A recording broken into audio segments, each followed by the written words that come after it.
It hits go live. All right. Since I'm not seeing everyone's faces right now, are we missing anyone still?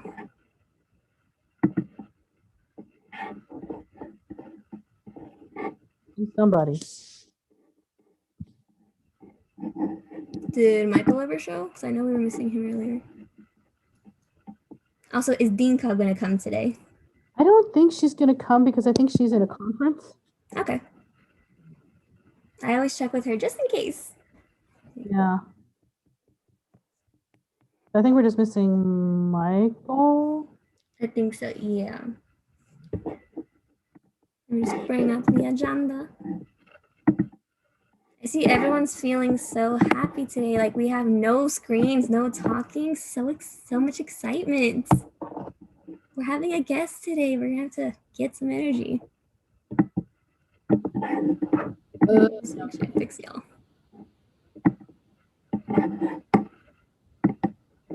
Why won't this work? There we go. Sorry, I'm like trying to fix my screen so I can see everyone at once. That way I don't miss anyone like when they have their hand raised. FYI, I told Dr. Ramirez to get on the call around 12:30, just because obviously the first half we spent getting on live and then approving agenda and minutes and stuff like that. Okay. If anything, if she comes early, then we can always suspend order. Whenever she shows up, I just suspend the orders of the day for her, right? Mm-hmm. All right. Let me double check that we're live on there. We are. Let me hit record because last time I did not do that right away.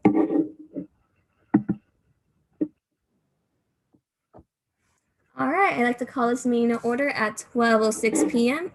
We'll start off with a roll call. Chris? Here. Christina? Here. Louise? Here. Michael is still not here, so we can follow up with him. Alex? Here. Jasmine? Here. Oh, Michael, I see you. Hi. Philly? Here. Kelly? Here. Emmanuel? Kyle? Here. David? Here. All right, we're all here. Moving on, now that we have established quorum, I'm going to go ahead and before I proceed any further, I would like to acknowledge that we are conducting business on the native land of the Hahamanga tribe of the Tongva Nation and offer a moment of silence for those who came before us. Moving on to the approval of the agenda for February 10th, 2021. As you can see the agenda here in front of you, if there's anything that needs to be edited or changed, please let me know now. If not, then I'd like to go ahead and entertain a motion to approve the agenda. I'd like to strike action item B and C. All right. Any other changes? I move with noted changes. First by David. Do we have a second? I second. All right, seconded by Christina. Do we have any objections? Objections. I'm speaking so clearly today. Hearing none, we'll move on to the approval of the minutes for January 27th, 2021. Pull them up right here. Same with the agenda. If there's anything that needs to be edited or changed, please let me know now. If not, then I'd like to go ahead and entertain a motion to approve the minutes. Sorry, I know my nails are kind of scratching at the key.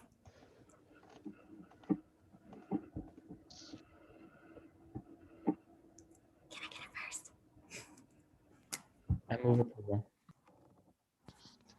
I second. Thank you. All right. Do we have any objections? Hearing none, then the minutes have been approved. Moving on to our next set of minutes for February 3rd. Wrong tab. Like the previous minutes, if there's anything that needs to be edited or changed, please let me know. If not, then I'd like to go ahead and entertain a motion to approve these minutes. A question to everyone. Do we want to keep the description of the conversation that happened? Because I don't feel that's entirely necessary.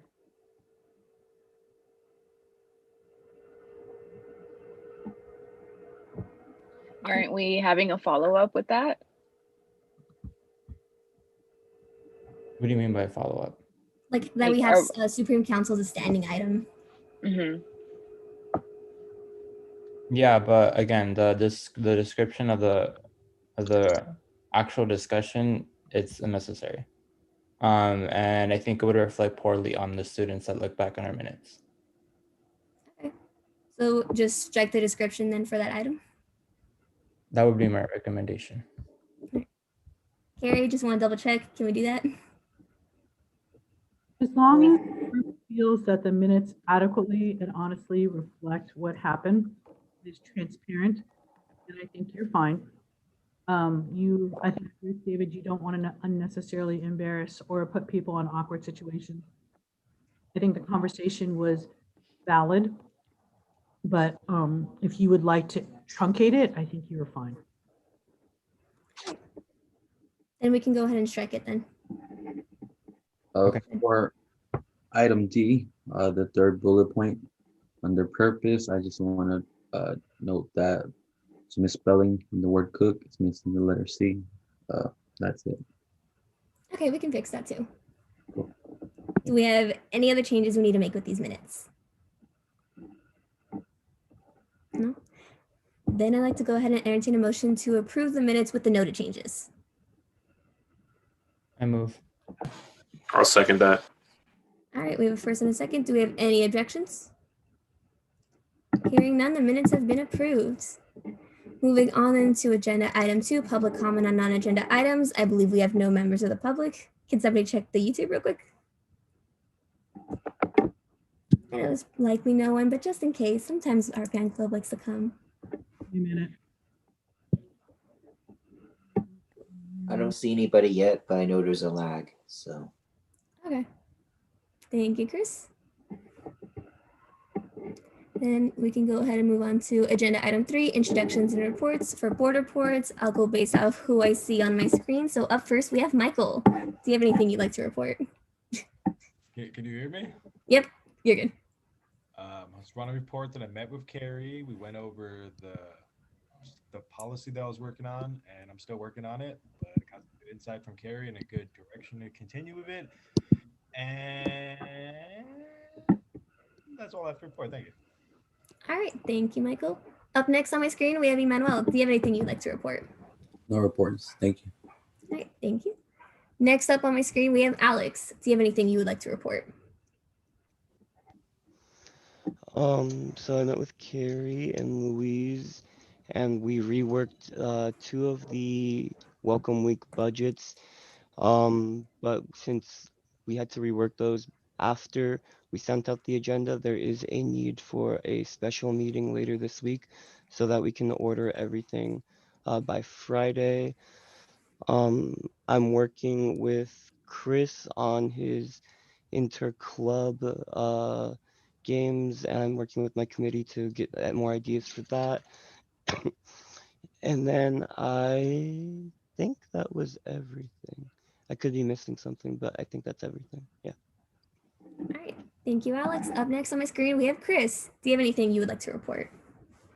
Yeah, so I started filming the Club Rush appearances yesterday. I think it went super smooth. I think the participants were really satisfied with the product. So I'm going to continue to do that all into Sunday and then stitch the videos together. And then hopefully we'll have a nice virtual Club Rush, the best we can do at this time. I learned from Carrie that unfortunately some of the milestone project that I was talking about in previous board reports, they unfortunately are not going to happen for the time being, seeing that, there were some conflicts with the auditors and something with FICMAT, I believe. But, we will do what we can. I'll work with Michael and work with my soon to be elected funding committee to try and decide on an alternative. Regular ICC funding will still exist, but I just want a separate, more equitable process for clubs to get money, again, seeing that we're remote this semester. So there's that. As for committee reports, I attended the flea market board meeting with Mackenzie. Looking at the board report now, I believe she has a better description, but generally, a lot of the meeting was discussing how responsibility of the flea market will be, I guess, transferred over or taken over by the PCC Foundation, and a lot of the underlying legalese that comes with that. Also talked about the budget for the flea market as well. During that meeting, I discussed, or I asked, how would that affect AS stipends, just because I know our stipends are funded by flea market, and what they said is they'll probably create a scholarship instead of a stipend to replace that in the future. And that, well, from what Dean Cobb said, is actually how a lot of community colleges normally disperse funds to their student board anyway. So there's that, and that's it for me. All right, thank you, Chris. Up next on my screen, we have Philly. Do you have anything you would like to report? Yes, I do. So I have 3 things to report. I created graphics for Black History Month and Welcome Week, and met with Kyle and Kelly on Sunday to discuss the first episode of the AS podcast. And also on Sunday, I received only 4 of the 12 video introductions. So if you haven't done it, I'll just follow up on you, make sure everything's okay. And other than that, that's everything. All right, thank you, Philly. Up next on my screen, we have Kyle. Do you have anything you would like to report? Yeah, I have a couple things to report. First thing, I established working groups, so everything's getting done on my committee. So all the different things we talked about at our last session, with the 4 different amendments we're going to make to the Constitution and bylaws, they're being written right now. We had our first meeting today where we discussed the progress we've made, and we're going to be continuing working on that, and it'll come to the board to approve on the 31st of March. So just be prepared. There's going to be 4 different items that are going to be on the agenda from the Supreme Council to approve. Next, Manuel, David, and Luis, the council is going to have to contact you to better clarify the roles. Our goal to make it over Zoom. So I would absolutely love it if there was a possibility you guys could set aside a little bit of time, just talk over what your roles are and explain if the committees are still in existence, if they're not in existence, and those kind of things. So that's really important for us, because at our meeting today, we already realized that 2 committees that we thought were there have changed not only just their name, but also we don't even know if they exist anymore. So it's really important that we have that conversation. And I will, if you let me know your availability, you can just email me or text me, and then I will set up a justice to meet with you, or I'll meet with you individually so we can figure that out, so we can better move forward on that portion of the bylaws. Next, we approved club constitutions this morning, and we're I'm in the process of aggregating all the comments for the different constitutions, and then I'll be sending those to Chris probably Sunday night, and so that all the clubs will have updated decisions on their constitutions so that they can be revised and changed. And next, I read over the ASPCC Constitution, made grammatical errors, and amended the gender signifiers. David worked on that last year, and I noticed that a couple he, she pronouns and across the whole Constitution weren't changed fully. So I continued that process and also added and designee to any kind of like personal appointments.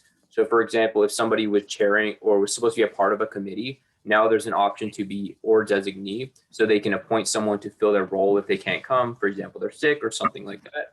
I met with Philly and Kelly regarding the podcast. We put together a structure for our first episode.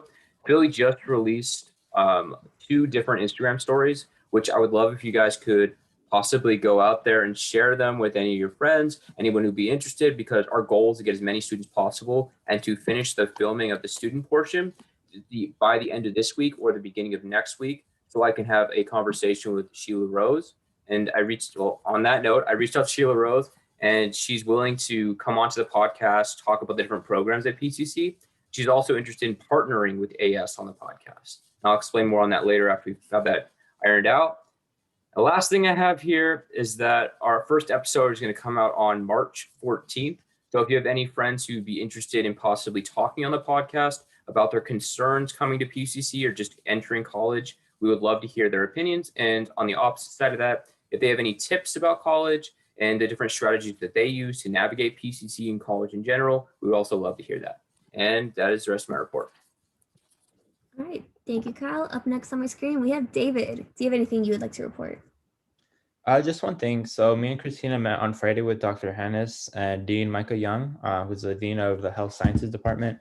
And we were discussing what it would look like to have a student on a faculty hiring committee. And so we're trying to pilot this on one of the committees that they're trying to form for a nursing instructor. And so we're trying to pilot how it would work. And we're just getting that ball rolling now. We're going to be looking for possibly a nursing student, but it doesn't have to be a nursing student. So just to let you all know about that. All right. Thank you, David. Up next on my screen, we have Christina. Do you have anything you would like to report? Hi, yes. So like David said, we met with the Dean Micah Young and Dr. Hennes, and we are also going to be following up with Carrie this Thursday to kind of see how we're going to go forth with it. And also, I've been communicating with the Lancer Care Support Center to see how we can be of help, because I know that one of their staff members reached out to me and also said that they would like to see what students really want. And also, I met with Alex and Mackenzie to talk about the faculty student mixer, and hopefully that event is a success. But that's all my reports. All right, thank you, Christina. Up next on my screen, we have Kelly. Do you have anything you would like to report? Yeesh. So we had a pretty interesting event on Friday. It was pretty interesting. I can talk about it more later when we go into the details of the bills, but it was really great to see people come out. I think I really kind of I was really happy that we were able to, do this with the committee because it's something that I've been wanting to do for a while, and I didn't know how possible it would be in a pandemic. And to be able to get those voices was really satisfying, and to be able to send that survey out, which we actually got quite a few responses. That was really great. And then, the lobby committee is doing a really great job. We're working towards, it's kind of this big goal that we have, but we're kind of chipping away at it bit by bit. So the past few weeks, we've been researching, contacting, student representatives, contacting faculty, contacting the authors of these bills. And then now we're kind of just working towards contacting the reps. I've said contacting like 14 times, but yeah, that's the gist of what we've been doing. All right, thank you, Kelly. Up next on my screen, we have Louise. Do you have anything you would like to report? Yes, not a lot though, so that's good. All right, so as mentioned, I met with Alex and Carrie to discuss more about Welcome Week activities. I have also been talking back and forth with Petsy Promos, just kind of getting ready for items that we will be ordering or just getting quotes for them as well for this week. For this event. And then I reached out to Quest about highlighting them or working with them on a financial aid event for undocumented students, but I'm not sure if this will still work out since it's almost time to have that workshop. But yes, so let me know if anything happens. And in terms of committee reports, I have a student services committee meeting this Friday at 2:30. So drop by. I do have an item on my agenda that you can choose yourselves, and then I'll just be training them on event planning and also the student services fair planning we'll be doing there. So come by. That's it. All right, thank you, Louise. And up next on my screen, we have Jasmine. Do you have anything you would like to report? Yes, please. May I share my screen? I just want to share some of the flyers. Yep. I'll stop sharing right now. Thank you. All right, so hello everyone. It's so good to be here. I am regretful that I couldn't make it to the previous meeting as I was recovering from my second dosage from my COVID vaccine. So I am really, really happy to be here today and share some of my board reports. And I'll go ahead and share my screen now. So Black History Month has been going pretty well. I have been attending most of the workshops that UGMA has put up, and along with the Cross Cultural Center. And then this is the flyer that Philly made for the spoken word night. So we still have the form is still open to sign up. We only have a couple of community members and some special guests that we are going to showcase during the event. So you all don't want to miss out. But I really, really want to emphasize on having or spreading the word for students to come out and be heard and be seen throughout this important month, as well as just uniting one another, because I feel as if this pandemic has definitely distanced us, and we need this really, really important platform to come together and unite, right? And so with that, I do have the sign up URL here. If you all know anyone or would like to sign up yourselves, the tiny URL is pretty easy to, as you can see, it's http, oh, that's supposed to be a slash, tinyurl.com/February 25th, ASPCC. So it is on February 25th, and the last day to sign up is February 19th, and that's next Friday. So I'm super excited to partner up with Alex, our VP of Campus Activities, to program and organize this amazing show. I know we are very excited to come together and share some spoken word. And then I think that's about it. That's all I wanted to share for now. Other than that, I have been meeting with my advisor. I have planned my first committee meeting. That's going to be February 18th from 2 to 3 p.m. So if you all can make it, I will post that on Lancer Live as soon as possible. And that's it for my board report. Thank you. All right, thank you, Jasmine. As for my own reports, like Chris mentioned, we attended the Flea Market Board of Directors meeting where they discussed the new relationship between the PCC Flea Market and the foundation, along with some of the changes that will come up with it. They also established a working group, which I'm going to be a part of, to help create some of the bylaws that are going to go with this new partnership that's with the new partnership. And we reviewed the 2020-2021 budget. Chris pretty much already explained with the AS stipends. I know that he mentioned that they were going to possibly turn it into a scholarship. They'd also mentioned that it's likely not going to be month to month. It may be year long, or maybe it'll be a semester, but it seems like it'll be throughout a whole year. So curious to see how that'll turn out. Hoping I will see more on that when I go into the working group. I was supposed to meet with Dr. Olivo this week with Louise and David, but we had to reschedule due to her executive meeting running overtime, but we did reschedule for February 22nd. So I will be meeting with her this month. Really excited for that. I'm going to be meeting with the Vaccine Assurance Ad Hoc Committee tomorrow at 3 p.m. And also I have finalized everyone's office hours. Don't worry.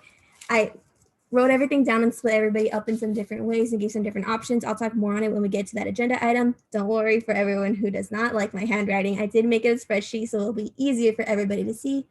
I did meet with Christina and Alex to talk more on Spirit Week for next week. Looking forward to those events. Other than that, that's all I have for my own report. And so now we can move on to advisor reports. So Carrie, do you have anything you would like to report?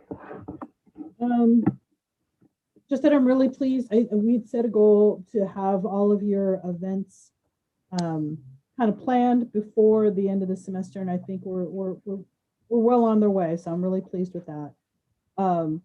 There are been some problems, mainly my fault for not getting things moving as fast as possible. I know we had put the doodle out to have the escape room tomorrow night, but I haven't gotten a contract back from the company, so I can't proceed because we don't have a contract. So tomorrow night's event, I am so sorry, it's not going to happen for the escape room. But if you wanted to get together for another event, I do have Loteria, a COVID Loteria set, and I thought that would be fun. We could play that just to get together, 30-40 minutes to talk and just be able to hang out a little bit more. As soon as, if that's something that's interested, I'll still host that and I'll send you all the cards. And if you want to show up, you can show up. I think it would be great. The escape room, I will see if we can still make that happen. I'm sure we can. It's just a matter of getting the contract. I asked them to send me something and they just haven't got it back to me. So we can't do that yet. The 16th, yes. I realized when I put this together, I was bad in communicating to you all. So you all did you all complete, hopefully you all completed the MBTI. And then what I'd wanted to do was, I was figuring that originally I'd planned to have this weekend to be kind of our training time. And then I dropped the ball on communicating that to you. So I apologize for that. I know that we wanted to have Lindsay review it. And I do think it's going to take about an hour. And actually, it's really good because she does talk about that, and you'll be in breakout rooms and you'll do some activities. So I know that this weekend is a time off, but I'm hoping that you all are free because she said the 16th, and I neglected again. Apologies. I neglected to confirm that with you all. So I'll send something out tonight. It'll be a doodle, and it's probably, I'll see if we can get her to do it in the evening because I think that seems to be the evening. About an hour and a half, and it's actually really fun because it's really good. Because yeah, I'm seeing everybody's putting their stuff except for Michael, who's an ABCD. It's actually really helpful to understand how you all work together, and that might give you some insight. You're like, oh, now I get it. So really, I'm going to move forward with that on you. And I think, you know, this training thing, it's just, I guess I'm really reluctant to have you all sit, like commit to me for a full day, because that's just like really hard. So perhaps what I'll do is I will just make dates and say, you know, can you come to these things? I think certain folks need more support in other areas and then from folks. Like some folks already know how to do the requisitions. Some folks already know how to do Lancer Life. You don't necessarily have to come to those if you don't want to. Other things going on right now in the college. For some reason, the campus is just being really, really strict on lockdown. So I've requested several times that you all be allowed to come in, especially to package up and distribute your giveaways, like to mail them out. And so far we've been shot down on all of those cases. So right now the plan is if you do any mailers, it's going to have to be staffed by staff. It's going to have to be stuffed by staff. So myself, Dean Cobb, or Chanina will end up stuffing those. There is that. Other than that, I think that's all I have. So thank you all very much. And that's it. And this meeting is being recorded. Yes, Philly. All right. Thank you, Carrie. I didn't miss anyone for the reports, right? Just making sure. Yeah, we're okay. Okay, so we can move on into financial reports. Michael, do we have any financial reports today? There's no changes to the financial budget, so no financial report yet. All right, thank you, Michael. Moving on to the next agenda item, shared governance discussion. Same as every week, if you heard something in a shared governance meeting that you went to, or you heard something that somebody else said that you wanted to further discuss, now's the time that you can go ahead and do so. So I will give you all a moment to unmute yourselves if you have anything you'd like to say. Hearing nothing, then we can go ahead and move on with the agenda. Moving on to action item A, approval of Spring Welcome Week Budget 1. I will hand the floor over to Alex for this. Hello. Okay, so can you pull up the yay? So it is recommended the executive board approves the Welcome Week budget not to exceed $650 coming out of the AS programming budget. This is for movie night next week, which will be on Wednesday. The movies usually cost around $500 to $600, but if it's like a newer movie, it could cost more. So I just put an extra $50 just in case. But yeah, I would like to entertain a motion to approve this budget for Welcome Week AS programming. You can actually make a motion yourself. I can? Ooh. Yeah, I just can't because I'm chairing. Okay. I would like to make a motion to approve the budget for Welcome Week coming not to exceed $650 coming out of the AS programming budget. I'll second that. All right, we have a first and a second. Do we have any discussion? No? All right. Do we have any abstentions or any opposed? That's the word I was looking for. No? All right, hearing none, then we approved the budget. We got money. And then we strike to B and C, right? Yes. All right, moving on to discussion item A, invited guests. Our guest is not here yet, so I think we can just move on and backtrack when she comes. Does that sound good? Yeah, I'm sending her a reminder email right now. All right. All right, then moving on to discussion item B, committee appointments. All right, so for those of you who were present at last week's meeting, if you remember, we talked about some of the committees that we were all sitting on and rearranging some people. And so this is updated from all my notes from last week. I don't think I missed anything except for election committee. I know we want to include on this, but we didn't have that appointed yet, so I left those names blank. For commencement advisory committee, I went based off of the email that Dean Cobb sent to us. I wasn't sure if anyone else was missing for bookstore and food services. So Carrie, I was going to ask you for that one if we're missing anybody. So I know it was mentioned that Michael sits on both of those and that I sit in on bookstore. But other than that, I wasn't sure. I think Alex sits on food service, but I don't remember. Okay. So I feel like I sat on that last year. Kyle, we just reviewed this morning. Doesn't student services also sit on bookstore and food service? I would have to look. I didn't think so. I thought student services only sat on student service committee. Okay. Let's say pull up your thing, your document we were working on this morning. That's it. But bookstore should be Michael McKenzie. That makes sense. Food service should be, and doesn't Emmanuel sit on food service as well? Does he? I think so. Yeah, No, do you? she said she would, I think Cobb said she would reach out once there was ball rolling on that. I'm trying to write this in. See, I am very slow at typing. Is there anyone else who's missing?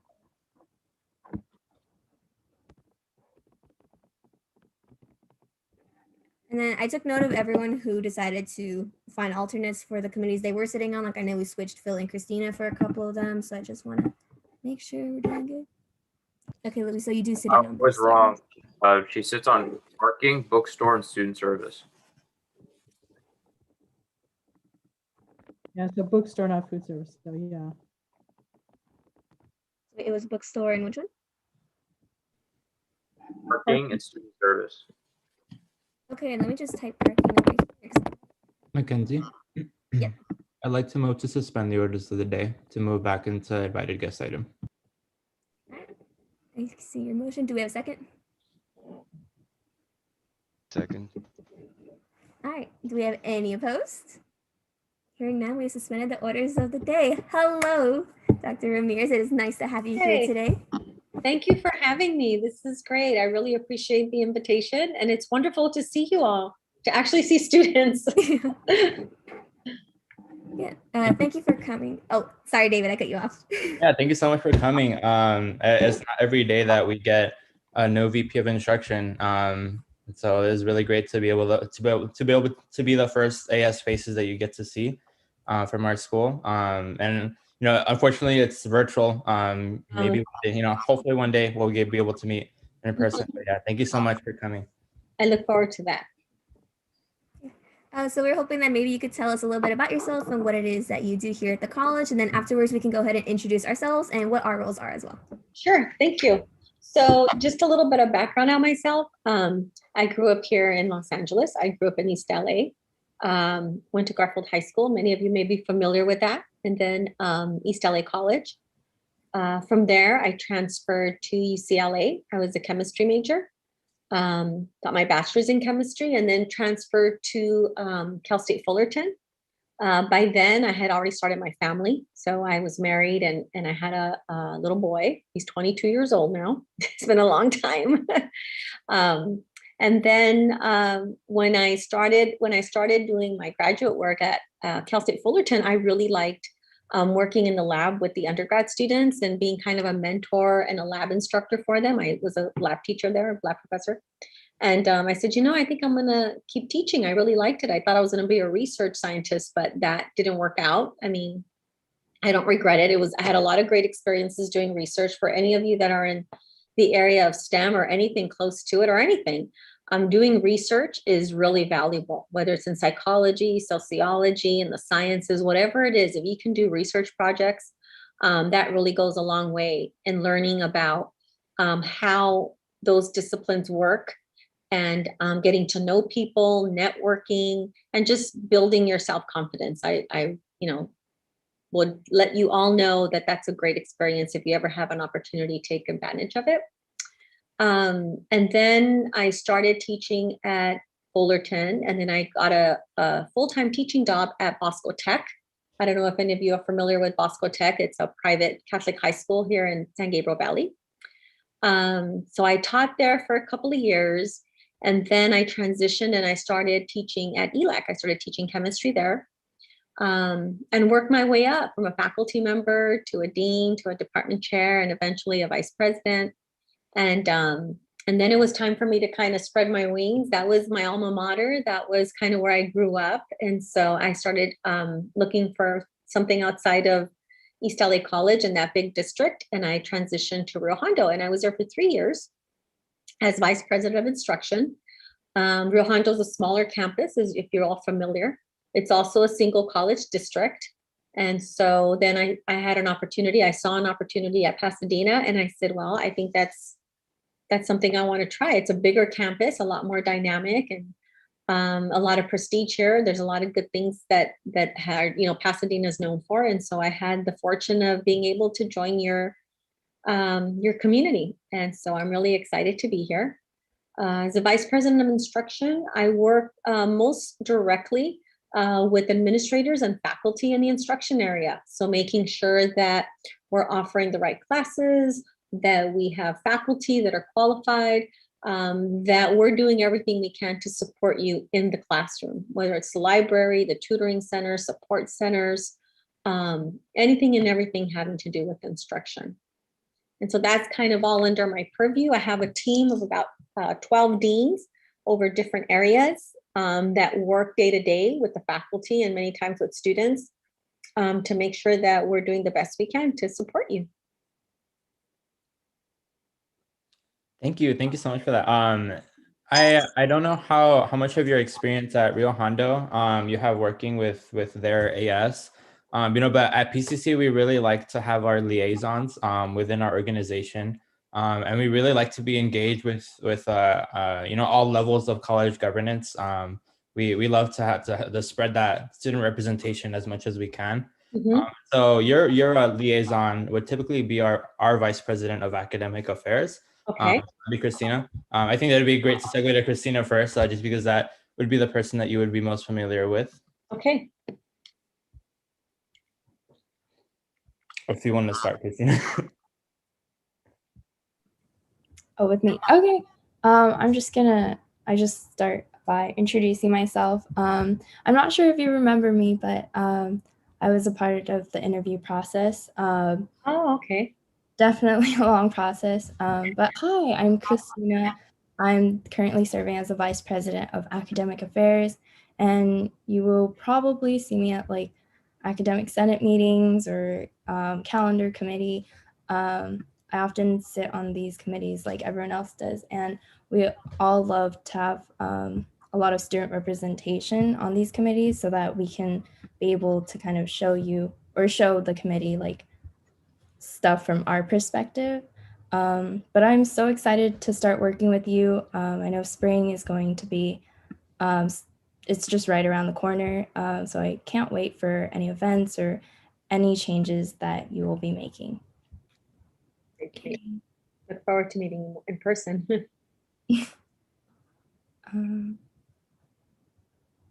Anyone else? Go ahead and go next. So, hello, my name is Mackenzie Rivera. I'm the president of Associate Students, so it's just my job to lead this executive board and act as a student representative. Some fun facts about me: I'm a sociology major, and I have a twin sister who is a psychology major. Oh, wow. So we have pretty similar fields, and she actually was part of this organization last year. And I'm very excited to work with you. It's just happy to see you here. Thank Now you. go ahead and let everybody else introduce themselves. I go next. Even though you're really familiar with me.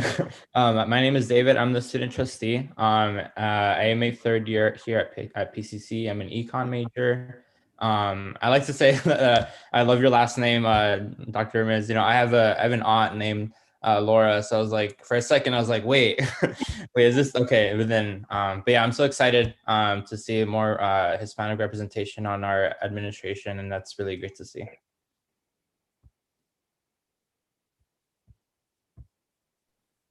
Hello, I'll go ahead and introduce myself. My name is Jasmine Lopez. My pronouns are she, her, ella. I serve as the Vice President of Student Equity, and it's great to meet you, Dr. Ramirez. I think I'll go ahead and echo what David says. It's nice to have some representation at our college, and not only that, but you're an LA native, so that holds an extra, power in that. So yeah, thank you, and welcome aboard. Thank you.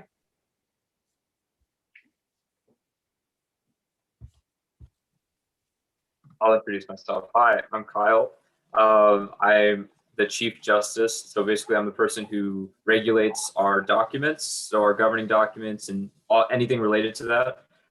And I'm an econ and poli-sci double major. And I'm really excited to have you here specifically because I really like having everyone come to these meetings. It's such a understated thing, but it's really nice to have you here to have representation from the faculty, especially since you're new.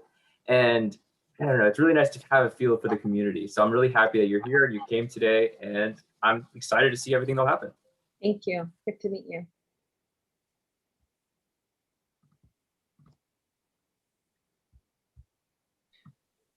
Hi, Dr. Ramirez. My name is Christopher Tung. I'm the Executive Vice President, so second in charge after Mackenzie. But my primary responsibilities are to managing clubs and organizations here on campus and getting students connected with extracurricular activities.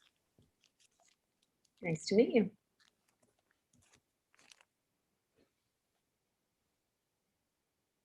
Hello, can you hear me? Yes. My name is Michael Garcia. I'm the VP of Business Affairs. My role is just keeping the budget, making sure there's money there for the activities that everyone's planning. And, it's really great to have you here. Great to meet you. Thank you. Thank you. Dr. Ramirez, my name is Kelly. I'm the Vice President of External Affairs. My job is really to kind of bring the student voice to legislation and to representatives.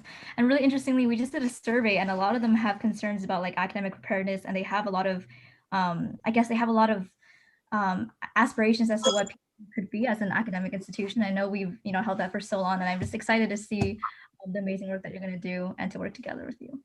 Thank you. I can go next. Hi, Dr. Ramirez. I'm Louise Penelegan. I serve as the VP of Student Services, and that's basically the liaison between the students and the student services that we provide on campus. And I'm here to represent them, help them better succeed in their college experience, outside of the academics, how to help them in another way. And yeah, I'm very excited to see what you're going to do here, and really happy that you got to introduce yourself and show us your path through higher education. And yeah, I'm really happy. Thank you. Yeah. Hello, my name's Alex. I'm the VP of Campus Activities.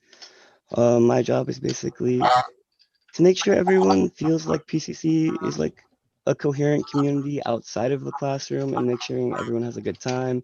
I have a bunch of events planned next week, and I probably will be emailing you about one of them very soon. So I hope that you can make it to that. Yeah. Great. Thank you.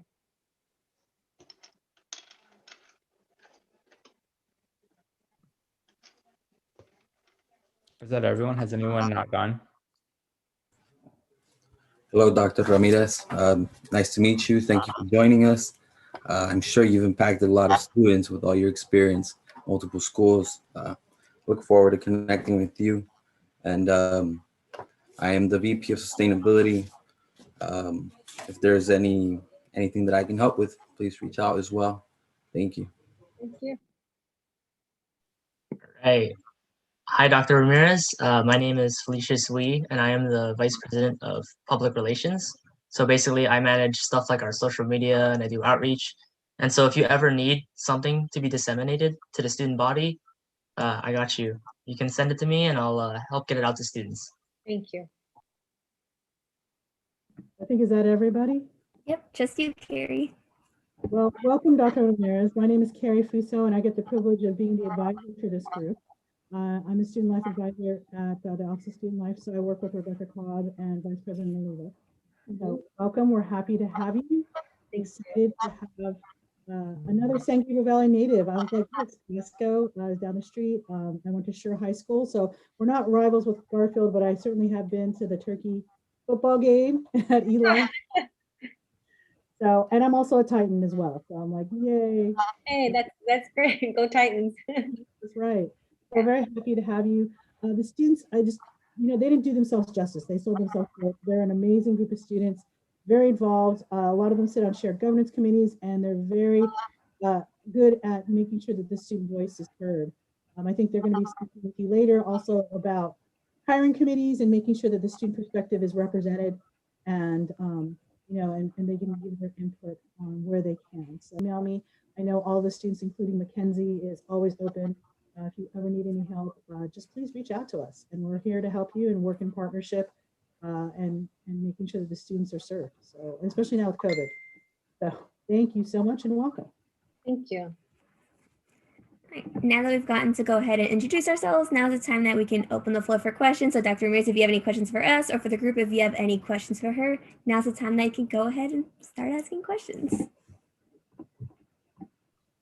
So I definitely did want to touch on what Carrie mentioned, but I first want to ask Dr. Ramirez if there are certain plans that you have this semester that you would like to see support from us, and that way we could start working on collaborations if need be early on.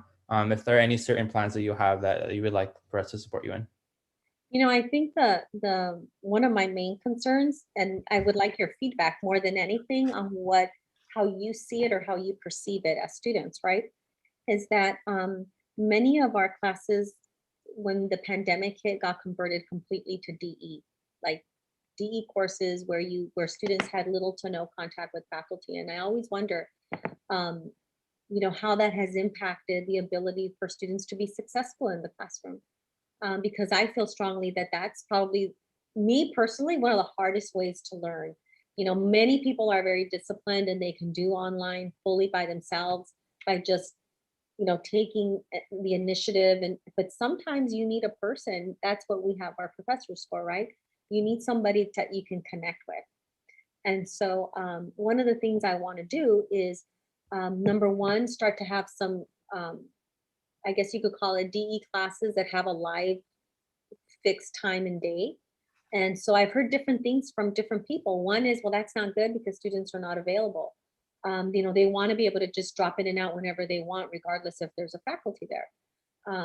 But I think we need a balance, right? We need to give students an opportunity to be able to connect with faculty, even if it's through a Zoom or through some kind of conference media.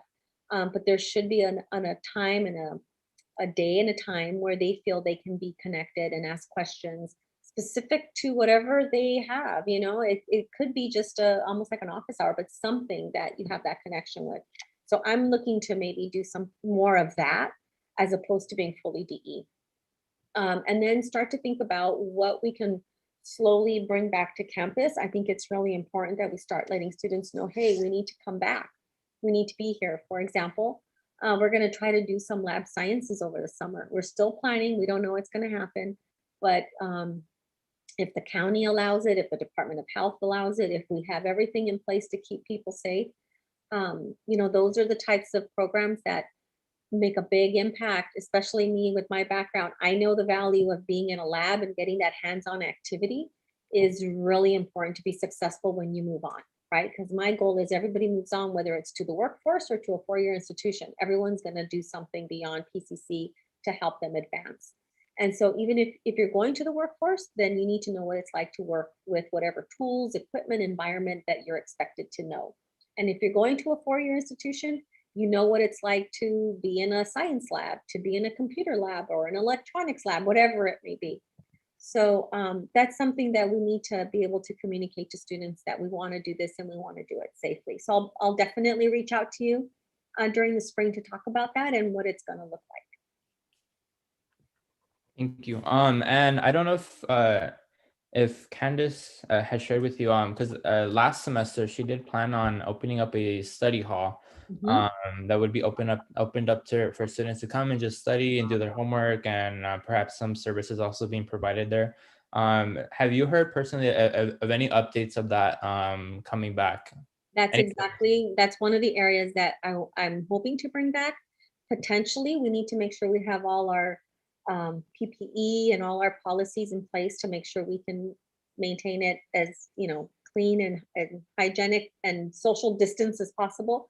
But we did talk about doing something in the spring. I don't have an exact date, but that's the goal. We have started conversation about that. That's I think they have it all pretty much set up, but they need to kind of, we need to regroup and make sure we're ready to launch.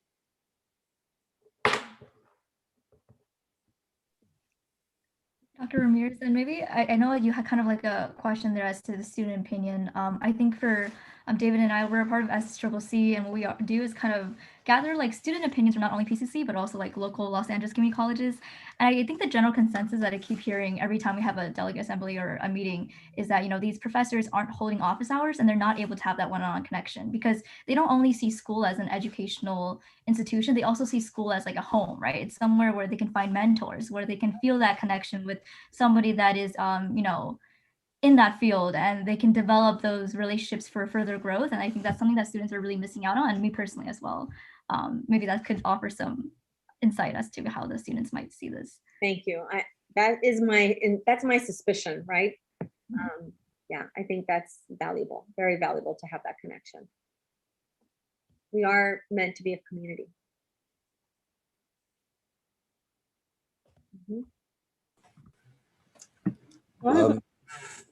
Sorry, go ahead. Go ahead, Emmanuel. Yeah, I just wanted to ask for the DE courses like you'd like feedback on. Is that something that we're going to discuss in the future, or would you like feedback now?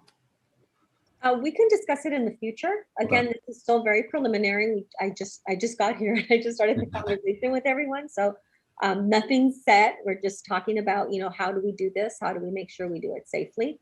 But I think I would like to have a follow-up. Maybe I reach out to Christina or David so that I can join you maybe at the next meeting and start sharing some of the ideas that we're talking about so you're aware, and also can communicate to students that this is going to happen if it does, if and when it does. And that they're aware that the other piece that is really important that students understand is we don't want to force students to do a face-to-face class if they don't feel safe, right? That's not the intent. People need to be comfortable and safe in whatever learning environment they're in. And so it's going to be, I think, a gradual process. And I have one more question. Thanks for answering that, by the way. Could you explain if you have any experience with formerly incarcerated and system impacted students, and throughout like your experience with other schools? If so, what efforts have been made at those campuses to improve their success? Right.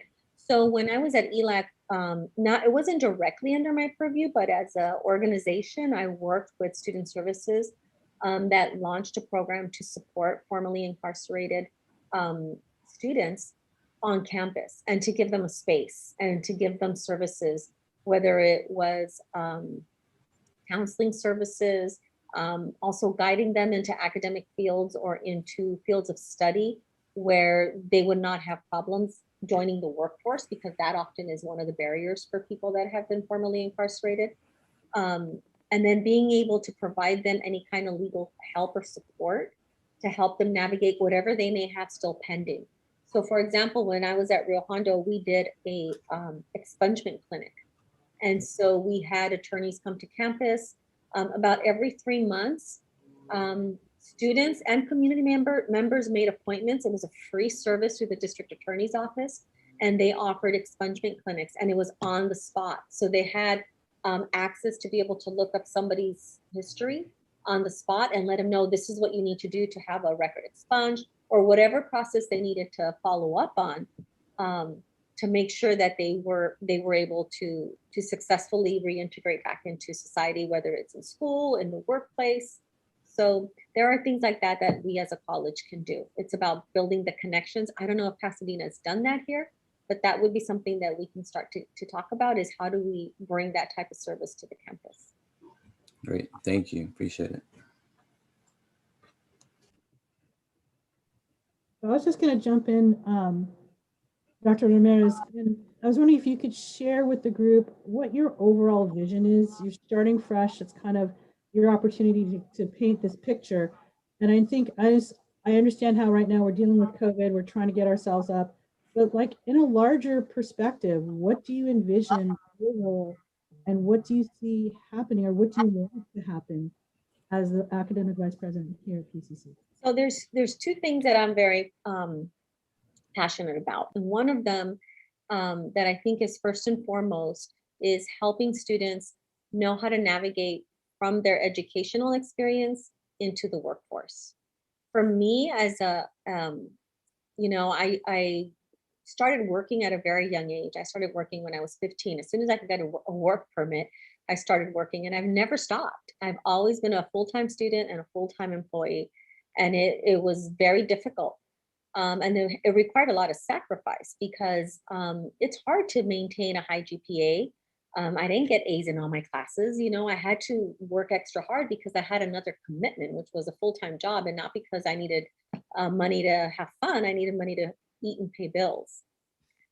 But what I realize now, fast forward, is that those job experiences have really helped me grow in my career.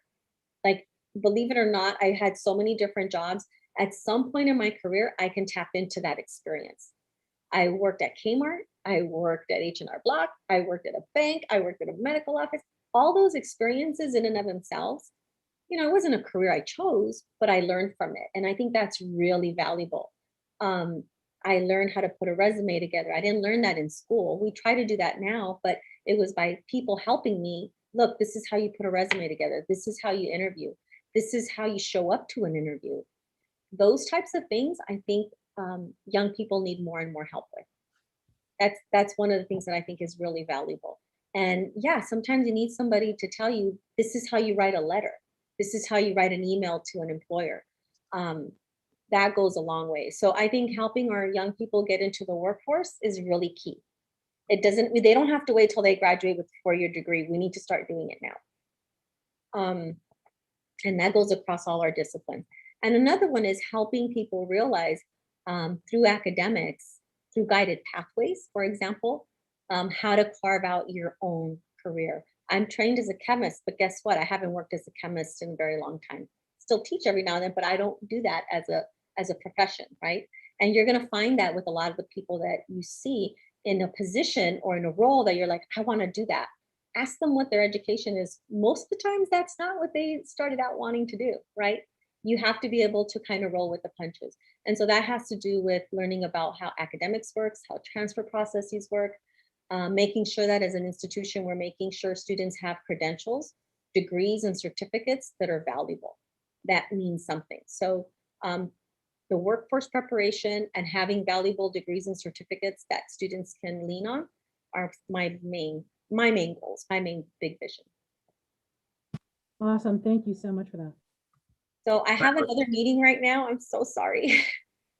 But I'd love to join you at your next meeting. And maybe what I'll do is reach out to David and Christina and talk about what we can plan for an agenda moving forward. Thank you so much for taking the time. We really appreciate it. And we look forward to having you. Okay, thank you. Have a good day. Have a good day. Stay safe.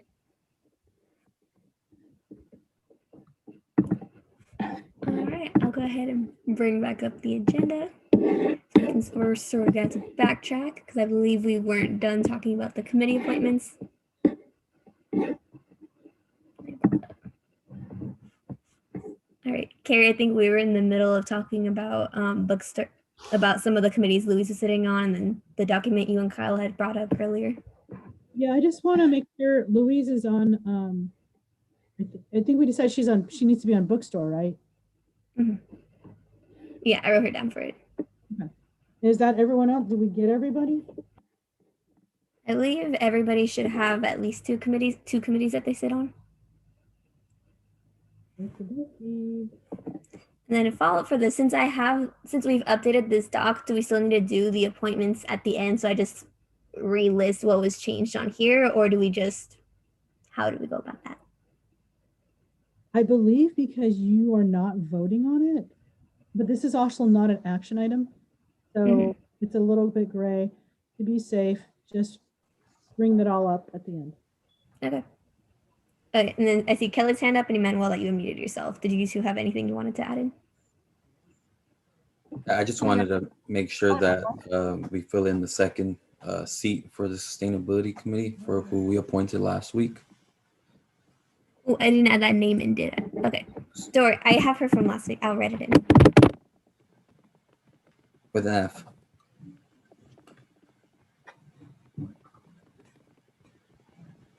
There it is. Cool. And then after the meeting, can you send me her email so I can add it into this? Kelly, I see your hand is up.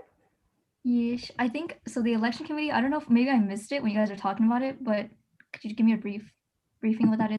I want to know if it is what I think it is. This is for when it's time for AS elections. We put together a committee to start planning it and putting it together. Okay, I see. Much fun. It's not planning and put it together. Election committee is the certifying board that approves the election or denies the election, or usually they also adjudicate issues that come up. So for that, I will ask for Mackenzie to appoint, usually it is herself, if she is not running, and 2 other students at large. So we'll get to that probably at the next meeting. Are there any other committees that I am forgetting about?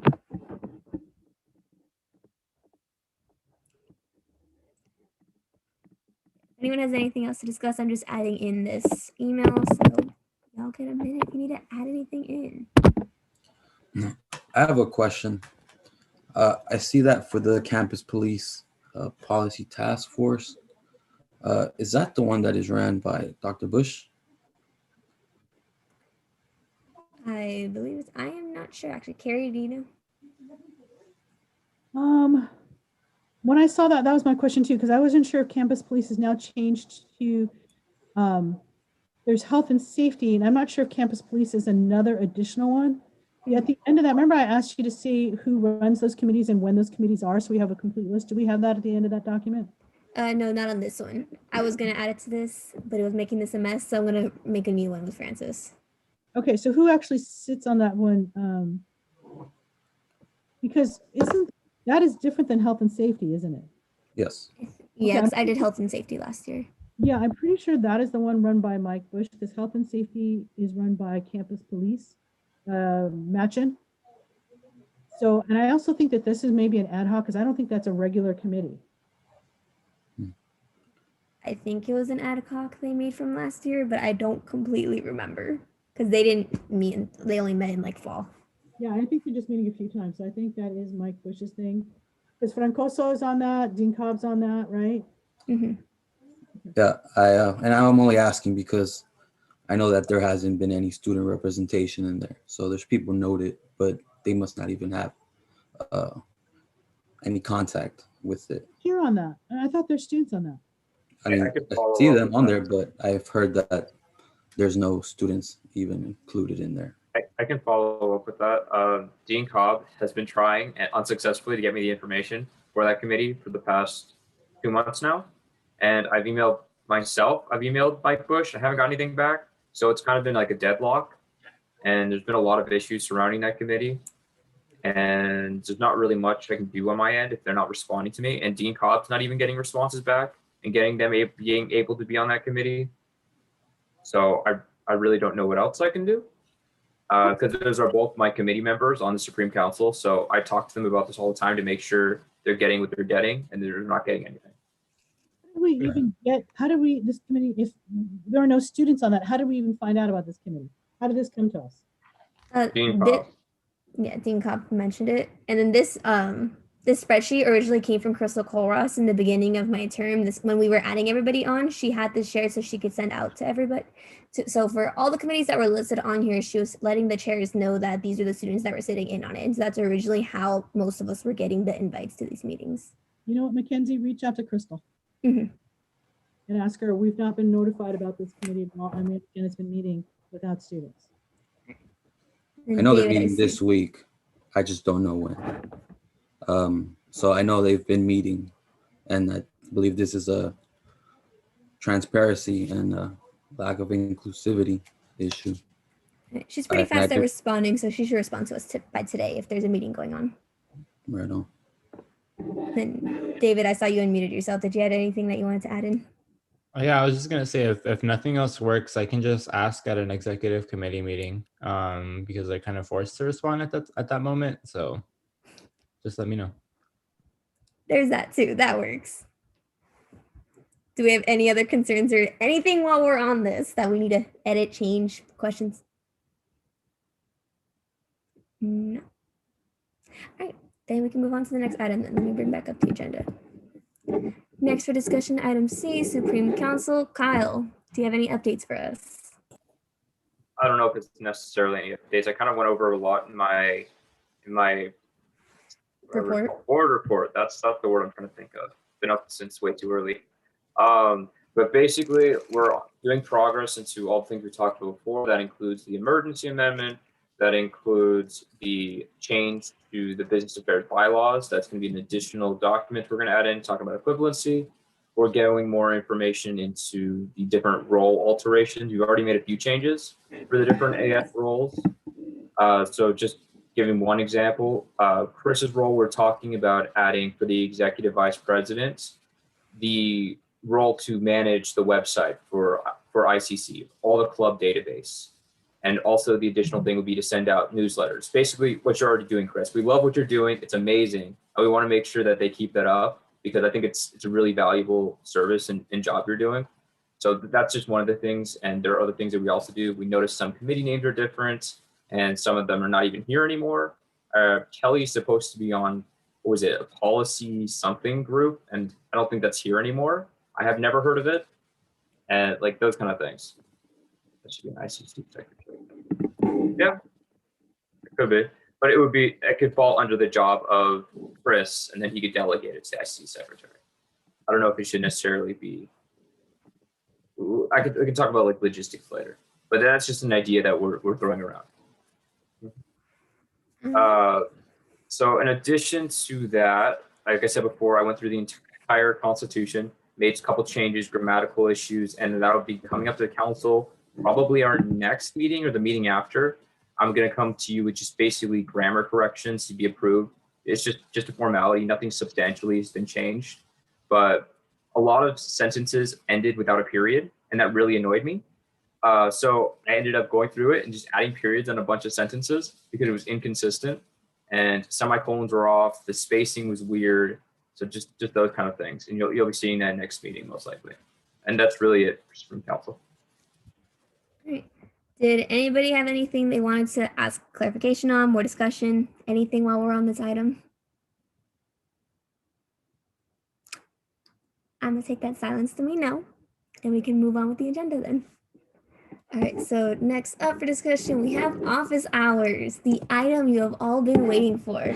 So I made this spreadsheet. Don't touch it. I needed to, if the colors bother anybody, I can remove it. I personally just do this because it's easier for me to look at this and sort of split everything up. But I put everybody into blocks based off of the doodle that I sent out to all of you. Let me just catch it. Okay. And so I did this based off of the doodle you all sent me, although I get some people's schedules were changing. So even though this is what I have right now, I'll share this with you at the end of the meeting. And if you have updates to your schedule that something conflicts with here, let me know and we can move you around. And so I put everybody in groups of, I try to do 3 to 4, but due to the availability of some people, I had to do some groups of 2. And so what we talked about last time was everybody having at least one morning or early in the day shift and then one evening afternoon. That way we would have a lot of availability for our students. And I tried to spread us out and put us in different groups and people that I thought they could work more together or just overall if we wanted to check in. So as you can see, I put myself with some of you that I wanted to see more. I personally gave myself 4 shifts because I wanted to put aside more time for AS and I know how my schedule is going to be in spring.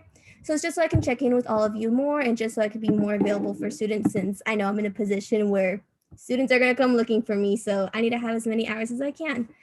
And so these are some of the groups that I put. I can scroll down more. I tried zooming in on this yesterday. This is as big as I can make it.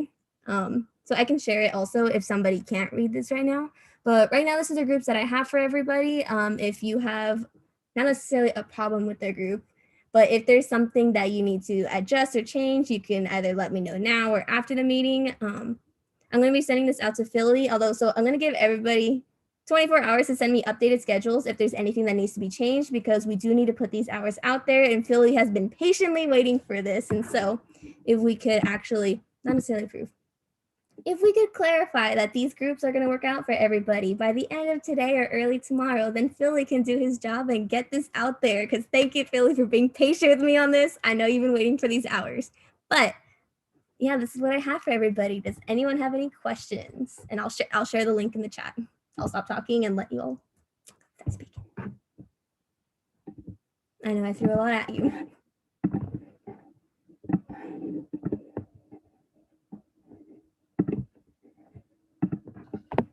I can't do that morning on Wednesday because I have work, but everything else is okay with me. I'll kick you off of Monday morning then. And then I sent the link in the chat, so if you can't see on here, that should be good. But yeah, I put everybody down for 3 shifts. So if you can't do 3 shifts, you need at least 2 per week from what I last talked about with Carrie. But if you want to do more or less, we can make changes. It says I don't have access to. Can you open the link up to everybody? Okay.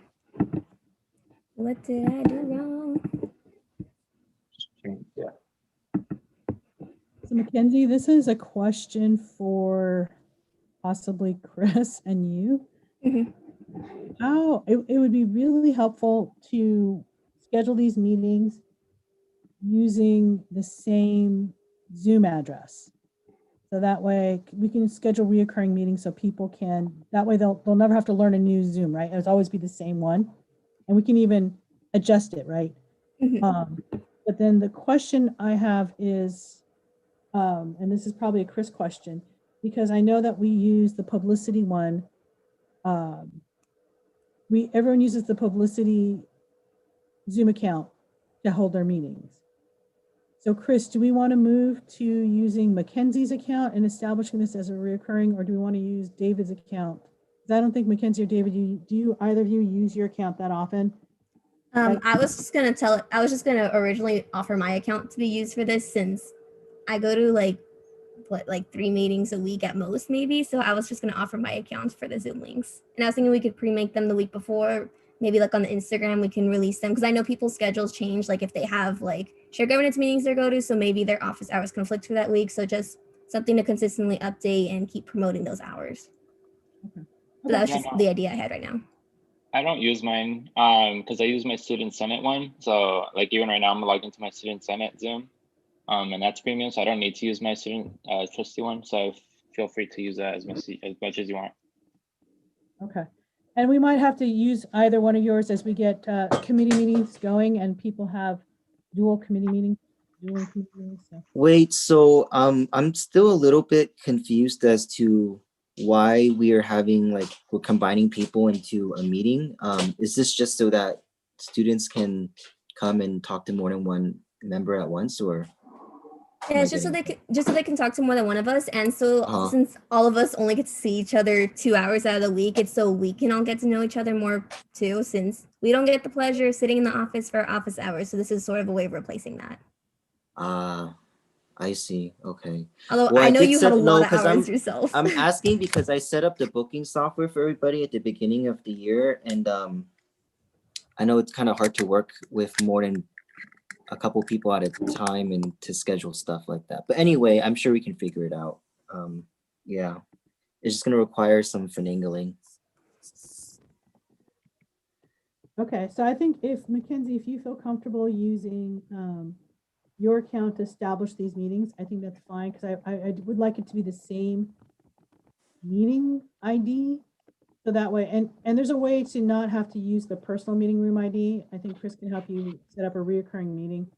I don't know, Chris, if we can do when that happens this often. I don't know. We just might have to...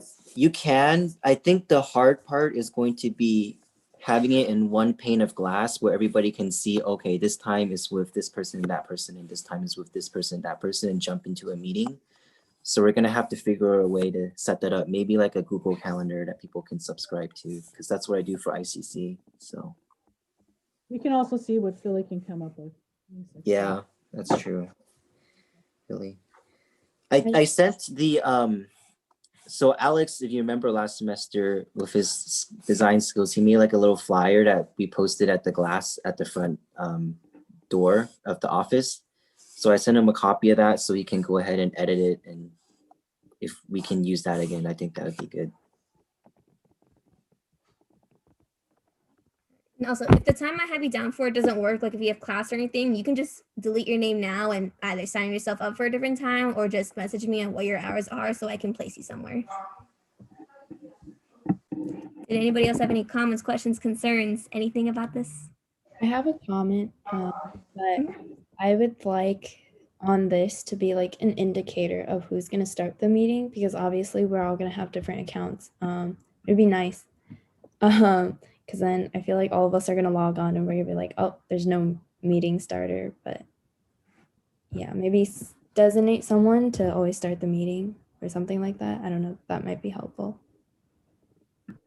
Isn't there like a general ID number that we can all sign in with as guests? I don't know. Core has a study session that we can all just use whenever we want. It's a standing one. No one has to open it. There's not a host. It's like everyone kind of just logs on to there and it's a study group. Oh, JK. And I know I can also, when we're making the Zoom links, that I can like add other what's the word? I can add other hosts ahead of time. And so if it's at a meeting, if it's during an office hour that I'm not going to be there, other people should be able to start it too. There's an option to join before host on any kind of Zoom meeting. And additionally, if the host isn't going to be there at all, you can always have the host come in for a second, promote someone else to host, and then leave, and that solves the issue. And they can be in other meetings if they need to. So that's another workaround. I was going to say if we can make everyone the host. Yeah, I was just going to make people, whoever's hosting the office hours for that day, I would just make them the host of the meetings. And don't worry, I'm still going to drop by everybody's office hours too when I can. Even if you don't see my name with you and you want to see me, I'll still come to your hours and check in on you. It's just Monday evenings. I have like 3 lectures. That's going to kill me. But that's fine. I'm going to try and still check in with everybody. So if you really wanted to see me and you don't see my name with yours in the box, it's okay. I'll still see you. Bye. So I think maybe it would be better, or if you want, I can maybe schedule a time and then we can work all the technology pieces of this out, Mackenzie. Yep, that sounds good. So I guess besides any tech questions, did anybody have anything they wanted to throw out there while we're on this item? I'll respond to what Chris said, but Chris was talking about how he set up the Calendly for everybody. And so based on the graphic that he sent me, we can just use that to combine both of them. So we'll have designated office hours will be in the Zoom. And then any other day that we're not in that Zoom, we'll just say by appointment. And then if they want to make an appointment, then they use Calendly. So that integrates both of them together. That makes sense. Yep, that makes sense. Anybody else have anything they want to say? They love this, hate this, need to change things? Anything? Would it be better if we're going to do the Calendly system as well, to have just a centralized time? So every day of the week, we have this certain set time, which is office hours, then assign different people to that time. It could even be like a 2-hour period each day, or maybe an hour and a half period each day. And you assign people per day in between that period. And then you have Calendly, which is appointment only. Because it just seems so variable. So it's just like, so a student knows from this time to this time, I can go see AS and talk to them. It's just another way of thinking about it. It just might be simpler for students. Wait, have you seen the graphic that Chris sent, Kyle? Nope. Oh, okay, yeah, just check out that, and then you'll see what I mean. I think we were talking about the same exact method. So. Anybody else have anything? No. Is there anything that looks good about this? How about that? Let's start with something positive. Not start. End. I love that you blocked off the executive meeting times. Phenomenal. I did try to avoid doing Wednesday meeting times for everybody, since I know we all get Zoom drained on here, and I know sometimes just people have to run a class and everything. I did do Wednesday morning because I know some people didn't have a lot of morning availability, so I threw that out there. But if it's going to be an issue, I can always talk to those members and we can remove it or just reschedule them for another time.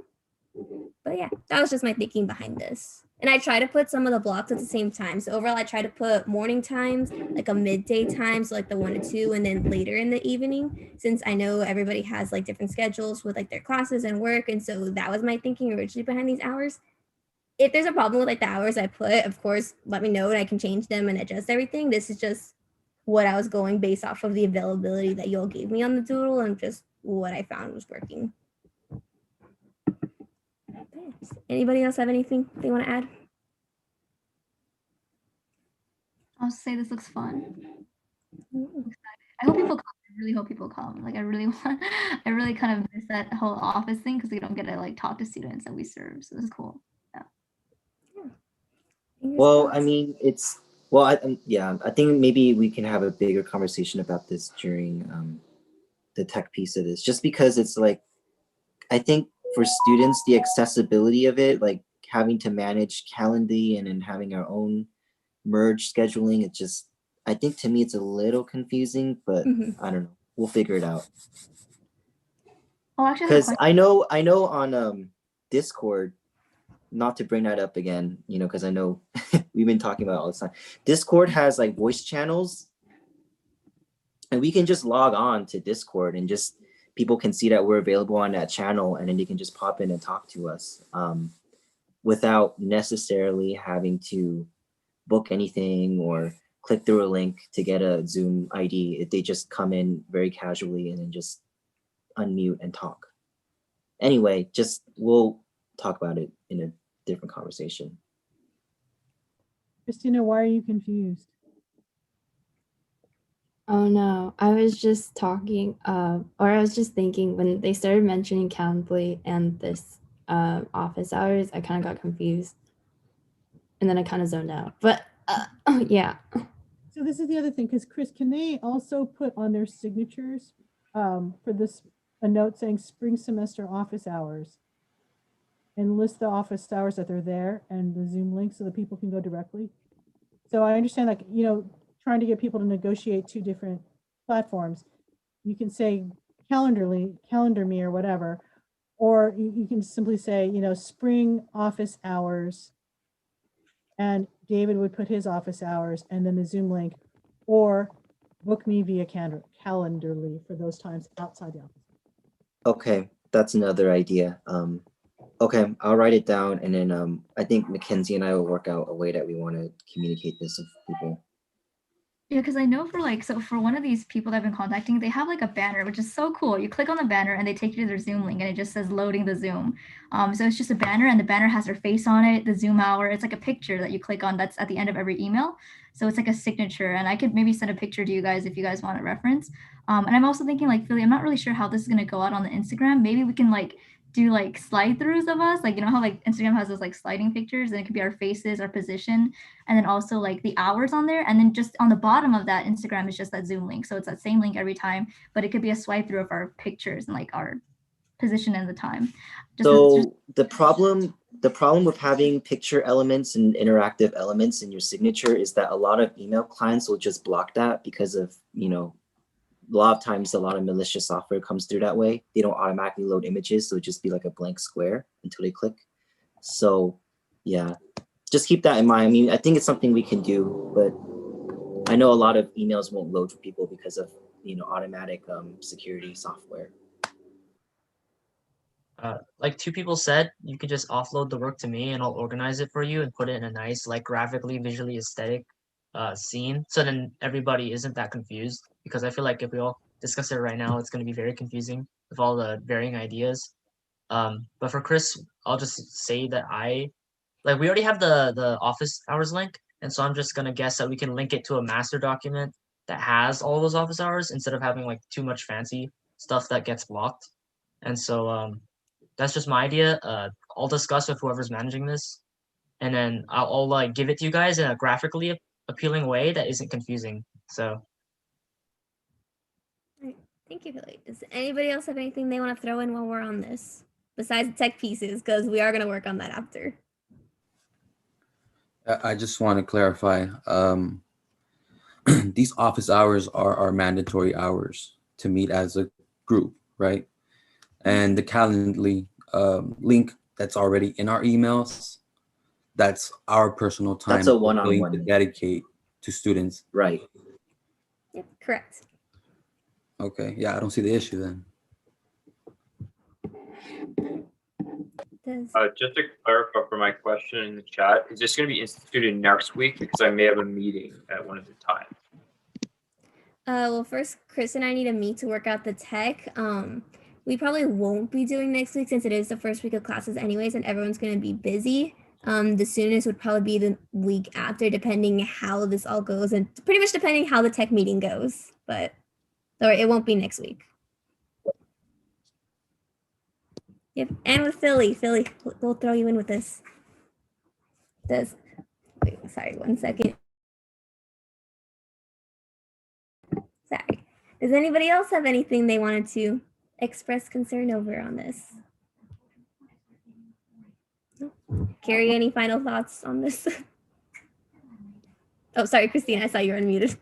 Oh, I just want to say, it's not a concern, but I want to say shout out to Mackenzie for putting this together, especially with all their hectic schedules. Yay. Thank you. All right, now, Carrie, do you have anything you wanted to throw in with this? Sorry, I had someone at the front door. No, I like it. I do. I'm really pleased with this. You know, and I may drop into at any given time just to hang out and see what's going on. But you know, Emmanuel hit it on the head. I didn't want to say anything about it, but you all are required to do 10 hours to get your stipend. And for some of you who go to 2 hours for this meeting, I just did a 2-hour meeting with Kyle, right? And if he only does 2 more hours with his office hours, that's really only 8. And, you know, I'm not making you all do 10, but I really don't, I guess I just want to say is that I really hope you're all there and that you all attend, because it could be that, you know, we could be requiring you to do more. So this is the very minimum. And, you know, really push this out to all your clubs and organizations and let them know and let your classmates know, because it used to be folks used to just pop in and talk, right? And hopefully this is a time that even if it's not your turn to be in office hours, you're free for a couple minutes, you pop into someone else's office hours and say hello, because that's what we used to do. We used to have a lot of fun with it. So I'm looking forward to it. Thank you, Mackenzie, for doing this. And, you know, I think hopefully this can be a way that we can really start building some more of this community. Don't worry, I won't keep dragging your time with this. We can move on with the agenda. Let me just pull it up. All right, so up next on the agenda, we have future events, and I believe Philly had something that he wanted to mention for this item. Oh, I wasn't exactly prepared, so this is impromptu. But sorry. so I wanted to talk about that that person from 2 weeks prior who was telling us about his company's app, where he's like, hey guys, here's a Pasadena City College app, right? And so my publicity committee is gonna be hopefully set up in 3 weeks, because the deans, I've secured 2 deans that are gonna send it out on like the second week of classes. And if I can set that up, I'd like to put that work onto the publicity committee. Yeah, the coupons and like the Chick-fil-A and the gear and stuff. And so if we can offload that to publicity, and similar to like how we just have like a central hub for communications, I think that's something I would like my publicity committee to do. And so if you guys forgot about them, I'm just reminding you, if you're interested, we could add that as an agenda item, like you said, probably invite them and see what they want. And yeah, hopefully make money. I don't know what their business model is. Their business models that charge us a hell of a lot of money. So definitely let's talk before you approach them, because he sent me what the cost is. And it's not cheap. Well, thank you, Philly, for sharing this. I'm sure after your discussion with Carrie, this could be a potentially really good thing for your committee to do. I'm excited. I'm actually excited to see what your committee would do with this. So besides that, if anybody has any other questions for that, we can continue that conversation. Or if anybody had anything they want to bring up future event-wise, now's the time that you can speak. So I'll stop talking so you can unmute yourselves and share if you have anything.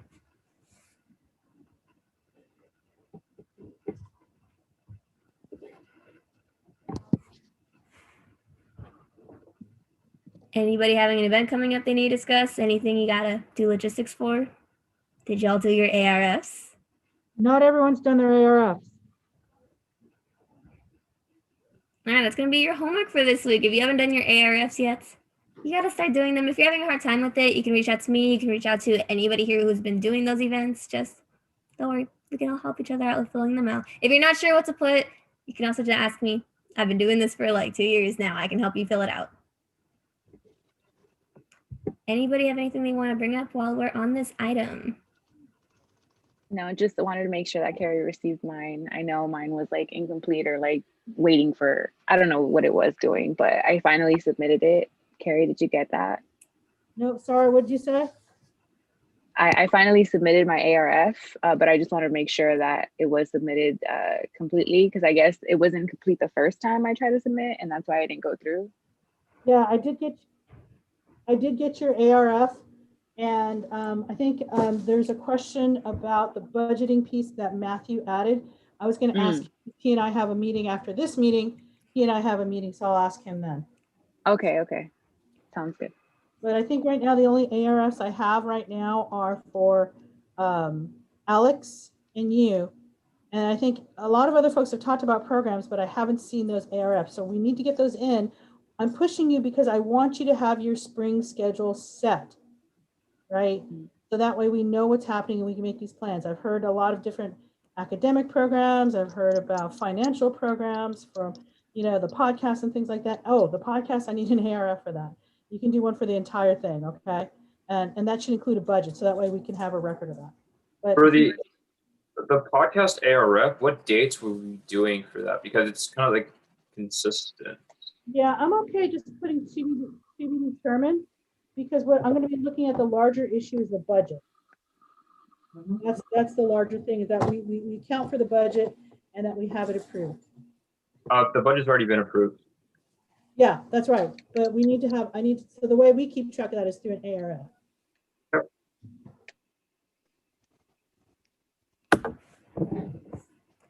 Speaking of budget, we need to have a special meeting later this week for Welcome Week budget. I don't know when we should schedule that though.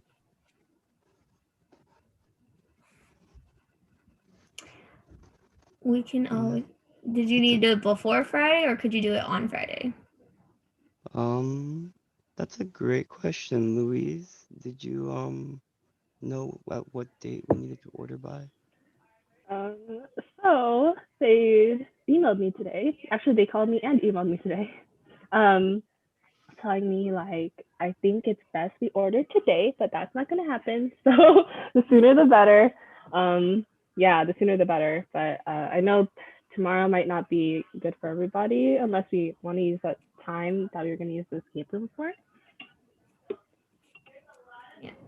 Yeah, we want to do it tomorrow. It would just depend what time or if y'all need me there, because I have 2 meetings and I have a doctor's appointment, so you're going to catch me at certain times. Just because I know Friday, everyone seems to be most available. That would be my only suggestion for that, but then I know you need to order right away, so we could make Thursday work. Carrie, do you have anything you want to jump in on with this? We only need like 6 people, right?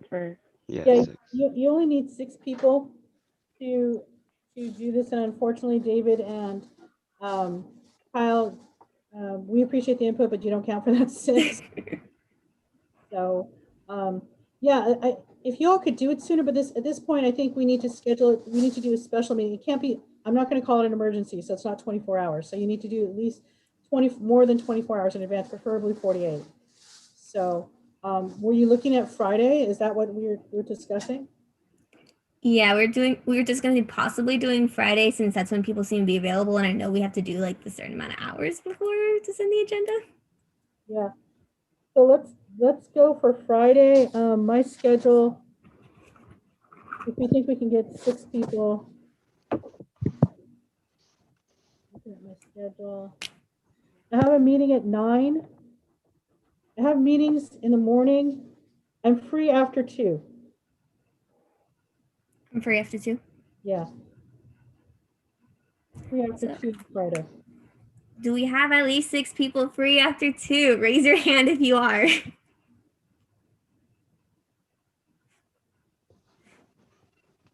If you don't want to turn on your screen, you can use the raise your hand feature. Are Sorry, we it's- approving funding? Are we approving funding? What are we doing? Sorry.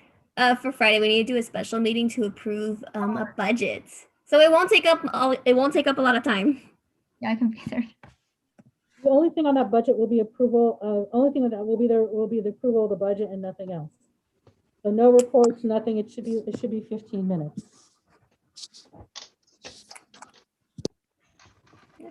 And then Emmanuel, I noticed you had yourself unmuted. Did you have anything you wanted to ask or add in? Yeah, I was just gonna ask for Thursday or Friday, but yeah, I could be there Friday too. All right. Well, it sounds like we've got enough people in, so say Friday 2 p.m. we'll have that meeting. Awesome. So question for Alex and Louise, will one of you send out the agenda or will I? That is a great question. Do either of you want to volunteer for this or do I need to do it after the meeting? I mean, I would do it. I just don't know the exact wording that you two have decided upon for this budget. I can just make it then. Just make sure I have the correct budgets and talk to you too, and then I'll send out the agenda to everybody. Does that sound good? Thank you. Sounds good. Thank you. No problem. All right. So besides this lovely meeting, does anybody have anything else they want to discuss under future events? Since we've got some time. If not, then we can move on to AS training, since I know Carrie had something she wanted to do last week. Oh wait, Christina, I see your hand is raised. Oh no, I was just raising it. Oh, from earlier. Yeah. Sorry. So Carrie, do you want to move on to AS training then? I do want to cover one thing briefly. If I could get to, I'm in the process of doing elections, and just to get your feedback, my goal is to have elections be totally finished. So I look at the weeks of the semester. So I would like to have everything settled, and the election committee meet by usually week 14 is the latest I would like to go. We can go earlier than that, but I kind of want your opinion on that, and I'm going to pull up a calendar to pull up the exact date. But for those of you that ran, what do you think of that? Did you want this to be settled earlier?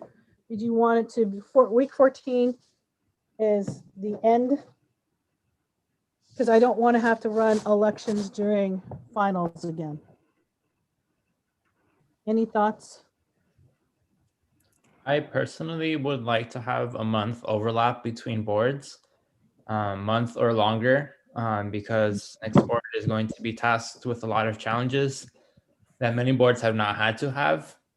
So I would like to have them prepared as much as possible. So looking at the semester, we finished. And so this is the thing, when you say that month overlap, you all realize that you are in office until roughly July 1st. Would you want that time frame to like all of July? Keeping in mind that's week 16 and final, week 15 and finals, and then 2 weeks after that. Or do you want it earlier so that the election actually will happen? Last day would be the 21st of May. That would give you a week in May. That'd give you 5 weeks before you hand over office. Carrie, I think, just my opinion, but I think maybe since we have July, like the summer, it would be a really good time to spend that time focused on like connecting with our whoever's going to be the next person. Because if we, spend that time during finals week or while we're still in school, it might not feel as connected if we were just to kind of dive right into it and have that focus immediately. So I would my suggestion is to hold it during that month of July. So my experience has been that technically July, none of you are in office. You officially swear in your next group.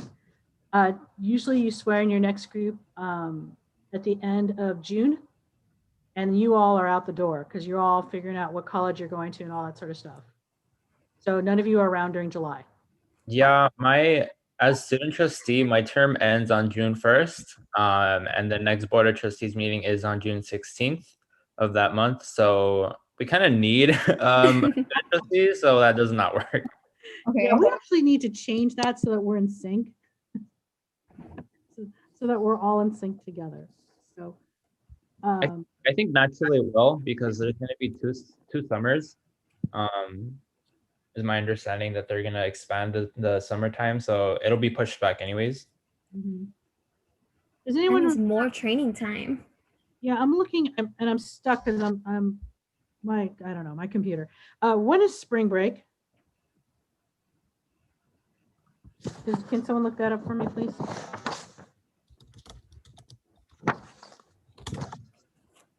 It's April. I just had it April 16th, or is that just the first week of this? Spring break is April 12th through 17th. Yes. Okay. That's week 9. Okay. April. So that's the 9th week, that's 10. Okay.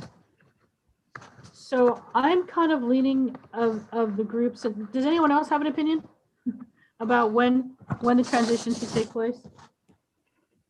Just as long as we can get it done before finals, in case we're hoping this doesn't happen, but in case for some reason we have similar situations as earlier elections where you may need to do a second one, or if there's little meetings. Oh my God, it's not gonna work.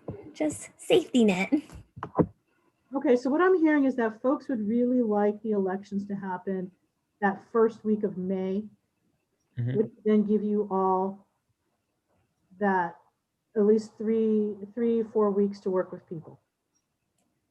Yes. Okay. So maybe what I'll do is I'll set tentatively, I'll do 2 calendars. I'll do one for May 7th and one for April 30th. How does this impact the constitutional amendment timeline? What timeline did I give you? Do you remember what I told you? I think I told you earlier. March 31st was the stuff due and approved by the council.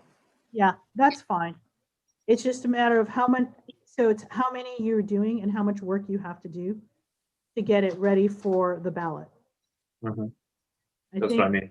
Yeah, I think if you have it done by the 31st, you're okay, because that'll give you 3 weeks to get it to the ballot. I like to have the ballot set a week before the elections. Okay. So I think we're okay. Okay. All right, so that does help me. Thank you all very much. Is there anyone who ran any other feedback? Because it's going to have to be virtual again. Did you like the format? I'm really curious because to mimic the monitoring of publicity, we have limited it to only Instagram and Facebook as were the only places you could publicly advertise. Do you all feel that's still an effective option, or do you feel like we need to go somewhere else? The reason why I like to have it just to 2 spaces is that those are the spaces I can monitor. What are your opinions? Is there any way on the day before election we can have an email blast, similarly to how we had virtual Club Rush? Yes, we can. That way we can have that planned well in advance, and they don't tell us no. Well, if I ask them now, they really can't. I'm like, listen, I'm giving you 9 weeks. You can certainly pull it together in 9 weeks, right? Okay. Email blast to campus. That works. So but does anyone have an opinion on anything else with the elections in terms of the social media aspects, the rules? Maybe if we could do like a what is it called, candidate forum, because I know I've stalked the PC website before in like high school, and I saw that they were like forums for people that were running, and I thought that maybe we could do like a town hall sort of thing. I know that we might not get a lot of attraction, but just saying that, you know, at least you gave the students the opportunity might be good. Yeah. Yeah, we usually have 2 different candidates forums depending on the amount of folks doing it. So we do them town hall so folks can actually ask questions. So we did that via Zoom and recorded it on YouTube. Mm. What are ways that you think we can reach out to classrooms to get people? Maybe sending campaign videos that professors can share with their students. The easiest way is to see if the professors would be able to give extra credit. Highest margin of people are going to come if you get them to offer extra credit. I don't think I've gotten a single extra credit offer being in college. It's so sad. You're not in Uranga's class. Yeah. He never gave us extra credit for anything when I was in his class. You all should have asked. I still got the A, that's fine. So how many of you, and I can't see you all because I'm sorry because I've got different screens up, would be interested in participating in like a pre-forum where you talk about your experiences?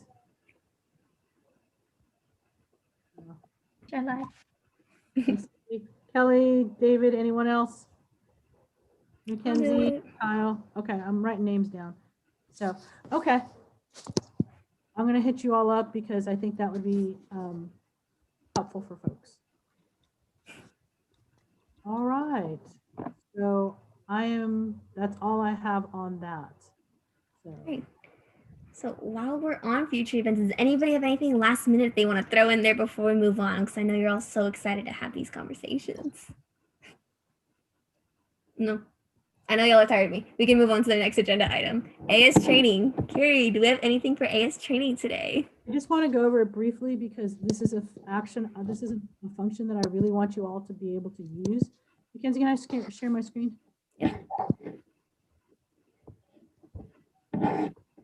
So I'm just going to show you briefly how to use the Lancer Life, the events, as well as the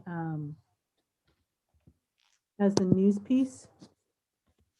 PCC Foundation, is that a question, Philly? Oh, it's a response. Okay, sorry. Okay, let me see if I can, I'm back on one screen again. So when I had two screens, this was easier. Where did it go?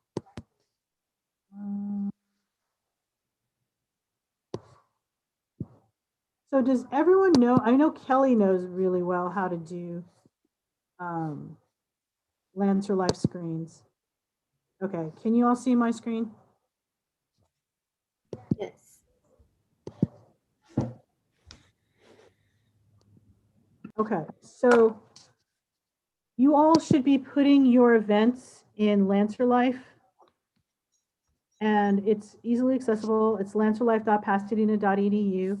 You're going to get something like this, and then you're going to log in using your Canvas credentials. What you want to do then is you want to go to the AS page. I want you to be able to do this so that way it's not just Philly being responsible for it, because right now he's got a lot. You're going to want to go to manage the organization. And then we call this the hamburger menu. Click on here. And then either create an event or a news article. Generally, if it's a meeting, you can do an event. If it's an event, definitely do an event because people can get credit on their co-curricular transcript. So in all, this is pretty easy. Most of you have the skills to be able to navigate this. It's just a matter of finding where it is. So I love it. David posted a news piece.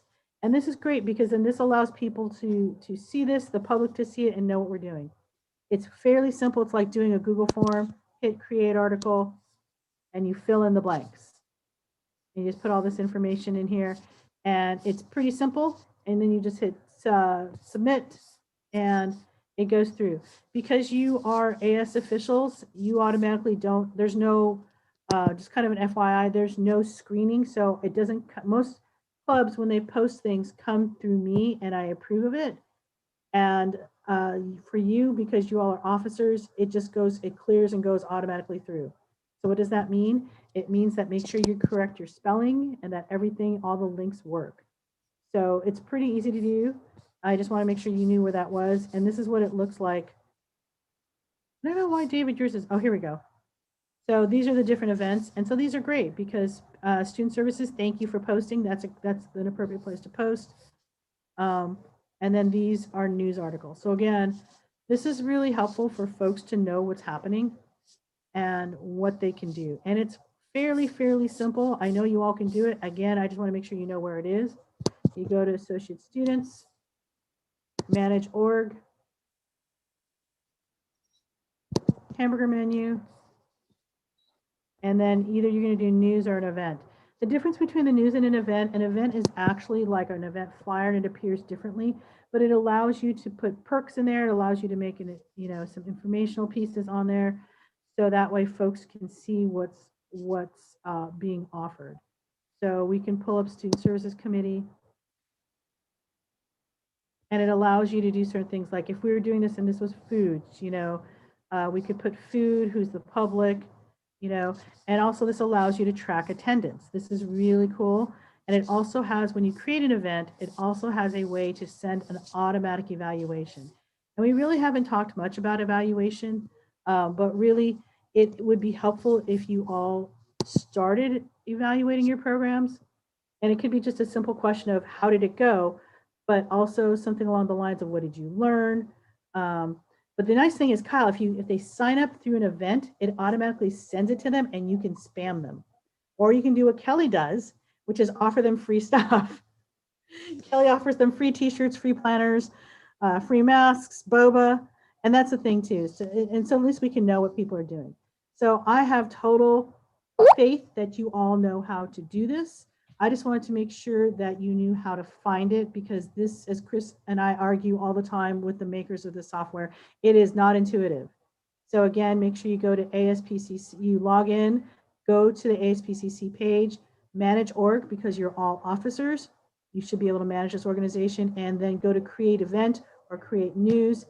All of your agendas need to be posted here, okay? You should make them, you can make them events so people can sign up, but at the very least, they need to be newsworthy so that the public knows what's happening. The reason why I love this also is because this is connected to the RSS feed through the calendars, through the campus. So events that we create, they're starting to incorporate our events onto the master calendar. So it is really to your advantage if you really want the public to know what's going on, to do an event because then they'll include in there. Okay. All right. That was all I really wanted you to see and be able to know and practice.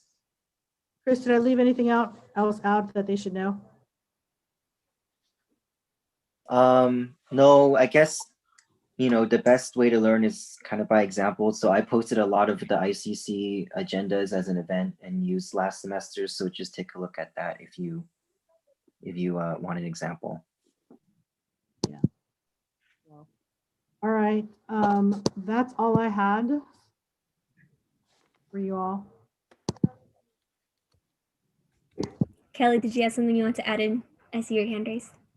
Yeah, I just want to say it's actually really cool because one time oh man, I'm forgetting her name, but it was like something like Weeb. But anyway, she came to a meeting, a lobby committee meeting, and it was awesome because she learned a lot and she really liked it, and we had a conversation afterward. So somebody actually came. So yeah. Does anyone have any questions about Lancer Life since we had this lovely little training on it? No. Anything else training related that you would like to see? Even if we don't have much time today, something that we could bring up for next week? If not, you guys can also message me about it later too if you want to add it on. Let me just bring the agenda back up. I think we could have an AS Photoshop session. So just because all the gyms are shut down, we just need to learn that. You know, we got options here. So I think that's definitely a skill we need to learn. It's like a critical skill to life, you know? Yeah. I don't even know how to Photoshop. I will leave that to Philly because if I do it, you are not going to like what I do. You all saw how I made the spreadsheet. That's the kind of quality work you're going to get. So moving on then with the agenda, unless anybody has anything else to throw in. Can you have 5 seconds? No? Okay. We can move on then. Appointment to college-wide committees. Okay, I forgot. What did we agree on for the spreadsheet? Did I have to re-mention them? Or how do we do this? Because we had a lot of shifting. You could present the spreadsheet as the appointments, and if everyone, and that's just say, here's the spreadsheet. These are the new appointments. All right, we'll do that. So here's all the appointments. If everybody approves of them, then we can go ahead and use these appointments. Do we have any problems with, not any problems. Do we have any concerns or anything that needs to be changed? No? If it's good, then those are our appointments. And Francis already has it shared, so anything that's changed will be updated on the minutes. Moving on to appointment to AS committees. Does anybody have any committee members they'd like to appoint? No? All right, moving on to bill acceptance. Kelly, I believe you had something for this. Yes. Okay, so exciting. Thank you for being patient with this one. It took a while for us to kind of gather information from students and also from faculty, and really just kind of waiting for bills to come in because this new cycle has begun. That's a word. Maybe like a month ago, like right around January time, end of January. Yeah, so that's great. I'm going to, if I can share my screen, Kenzie, if it might be easier to.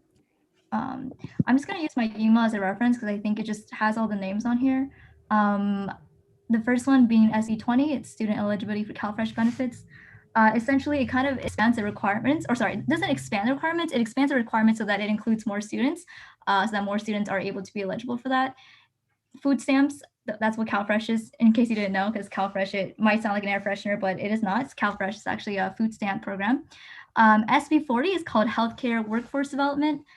This one is essentially trying to pilot a program to establish working connections with hospitals and local organizations to help students that are in pre-med really kind of put that first foot forward, because a lot of students, especially in community colleges, aren't prepared to be doctors once they do transfer because they don't have that support as a four-year would offer.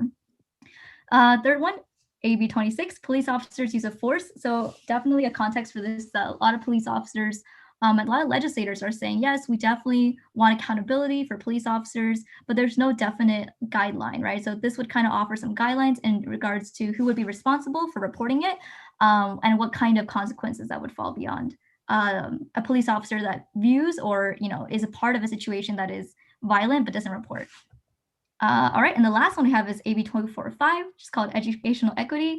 So let's say, for example, I graduate Pasadena and then I go and change my name, or I change my gender and I come back and I want my diploma to match my current gender, my current name. Essentially, this would kind of mandate community colleges, Cal States, and UCs to reissue those updated documents. And I know that, so I'm gonna open the floor for questions. And I will try to answer also Emmanuel's questions. Thank you for emailing those questions. I will address that now if no one else has anything.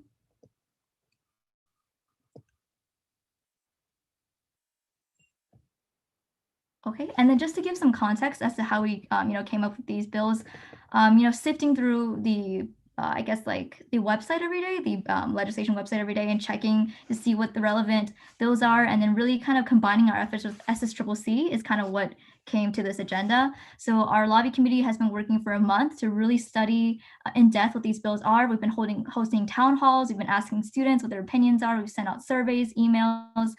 So we've really done, I think they've done their due diligence to kind of recognize that, where these concerns are and to recognize which students would be concerned by this so they can actually bring their voice to representatives. And that's something that we're in the process of collecting, that we're in the process of contacting financial aid and all these different departments. I'm gonna go ahead and show you a little bit of the survey response. I'll be really fast with it. I'm gonna scroll down to, so essentially some of the things we asked were their demographics. Really surprisingly, a lot of the students that answered, they aren't traditional. So sometimes like we're thinking that we're serving traditional students, but 40%, more than 40% answered as non-traditional. So that was something that I wanted to bring up. But other than that, in regards to the people that supported the 4 bills that I mentioned, so the majority all said yes. Some people were not sure. I think it's probably because maybe the sentence wasn't clear enough. I just definitely, go ahead, sorry. Oh no, sorry, I swear I heard something. Yeah, so essentially this, all these 4 bills have been supported by our students, except for maybe AB 26. We got 2 people saying no. We asked them to clarify, but there was no clarification on why. So yeah, I guess that was just a no for them. But in general, all of these are yes support, and if not, they were just unsure. Yes, any questions about the bills? I see something in the chat. SDF, yes, SDF. That's funny, Philly. That was actually Carrie testing the survey out. So that's pretty funny. Yes. Okay, and if not, then I could kind of answer Emmanuel's questions. He sent me some really great questions. Oh, Kyle, were you gonna say something? Yeah, I was just gonna make a note on the police officer one, the phrasing. Okay, yeah. What do you want to say? We'll go back to the phrasing on it for a second. So I'll tell you why I voted no, because I'm one of the no's. Specifically, it says The bill would establish clear guidelines in holding police officers accountable. Those who are present and observe another police officer using excessive force and fail to report the excessive force to be an accessory to any crime committed. The way I read this was any bystander, including or excluding police officers, would be held as an accessory to any crime committed. Therefore, if like I'm standing at the side of the road and I watch this thing go down, even though I'm not a police officer, Right. I would be held as an accessory to crime. So that didn't sound like a good thing. So I would have known based on that regard. I see your concern, but I really don't see that from that sentence. I would have to disagree with you. It's referencing police officers, and so it's not those are it's referencing police officers. And thank you for letting me know. Maybe next time I could be more specific if that confused you. But I hope that's not why some people voted no.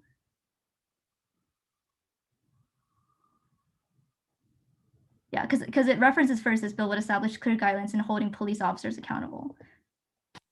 I think with that, it's like we look at what happened with Rodney King, how there was like 4 cops standing by as 4 other cops were beating Rodney King and tasering him. So I think it's to make it so those 2 cops that got acquitted would have been all 8 cops would have been, convicted of excessive force, because who could stop a police officer, right, from doing something like that besides another police officer? Yeah. And to that point, that was just a summary of the bill. In the actual wording of the bill, it says to require that officers report potential excessive force. It does not say anything else about other bystanders. So that was just the summary, not the actual bill. Agreed. After listening to town hall, I totally changed my view. But that was originally why that's why I wanted to bring it up.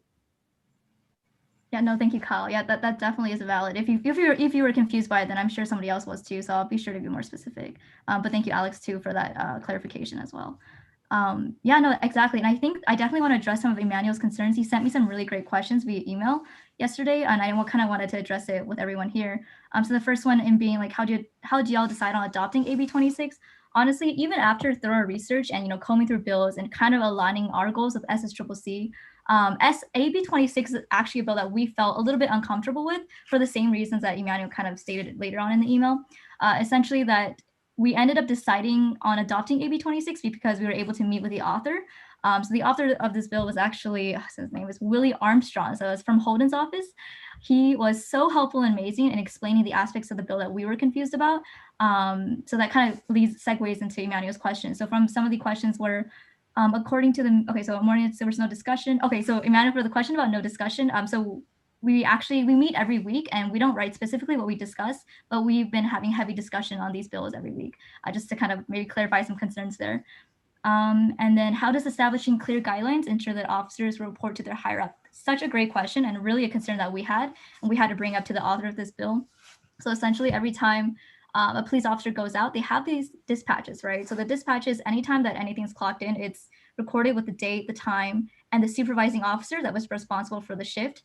There's also another bill that's I guess it's in the process of, in committee. I think it might be in committee, but essentially that bill, forgive me, I don't remember the number, but that bill attempts to make all that information public information. So there's like different bills that are trying to work for the same goal of accountability. And that bill will ensure that these documentations of like people dispatching in violence will be public. And that kind of holds that supervising officer accountable, but also, that's their job duty, right? Their job duty is to take care of the issues that arise during their shift. So when they clock in, clock out, their name is attached to that as well. So that's kind of the accountability part of that. I hope that kind of answered the question, Emmanuel. I know that's not the perfect answer, but that's just kind of the answer that we got from their office. Yeah, thanks for answering that. I just know that officers are mandated reporters. So I think pointing out this bill is kind of, it's good, but I don't think we should have to even point it out because it's already their obligation to be mandated reporters. But officers all find to their discretion. They all apprehend to their discretion. Personally, through my trial, I've seen the supervising shift officer, which is a sergeant, clearly say that they don't follow up. I think if we could get more accountability is by maybe trying to look into their NBAR system, their media reporting video and audio system, making sure that that is public, because that's something that it's to the discretion as well, and the custodian of records. They decide if it gets put out there. If you subpoena them, they still decide what they want to give out anyway. And I'm just trying to, based on my experience, make sure that they are held accountable, because footage can be tampered with, and that has been my experience. I think that it's great, definitely more clear. I read throughout the bill all of the recommendations y'all made. I think they make it more clear, and it's definitely good that you aren't specific to a gender. It's more of a general statement, which is great. But I think if we could definitely maybe, look at the MBAR system. That's the main way to hold officers accountable, making sure that there is recordings, audio recordings as well, maybe linked to a public system rather than to their discretion, because at the end of the day, they decide what they provide as evidence, and footage can be tampered with. If an officer pulls you over and the lights aren't on, the recording system will not turn on. So if they pull over to speak with you and the lights are never on, they're never recording it. So there is already a system that is supposed to hold them accountable, which is that MBAR system. Emmanuel, I'm going to share something with Kelly, because Kelly spoke to the person who actually authored this bill. And this is the thing I want you all to remember. Kelly is not the author of these bills, so she does not change the bills. She's simply saying that these are things that we want to advocate for. And they met with Chris Holden's office, and they're the folks who authored this bill. And they actually had a much stronger worded bill last year, but it died. It died for the reasons why you think it does, which is basically the police unions are very strong and they killed it. So the response was, we're gonna dial it back, and this is a change by increment. So I hear what you're saying, and we've come up with the same conversations and said the same things too, because people said, what's to keep the person from lying? There's no safeguards. Right. So just so you know, I think your concerns are valid, and I think the folks have come up with this. And I think, Kelly, you can share these concerns with Holden's office. But just to kind of reiterate, the reason why this bill may seem like it's not going very far, like you're saying, why do we even have to ask them to do this? It should be common knowledge. And the problem is because they're trying to do incremental change, because last year they tried to do other changes and it got shot down. So they're hoping that this is the bill that's going to help move things through, and then they're going to do something called a trailer bill, which attaches more specifics on what can and can't be done. Yeah, thank you, Carrie. But thank you, Amanda. That's exactly kind of the the opinion that we wanted to get. So I'd be happy to talk to you privately about this as well if you wanted to give some personal anecdotes.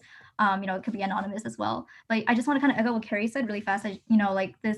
This concern is definitely there, and there are in terms of who's to say what is excessive force, right? If that is up to discretion, then nothing can be excessive force.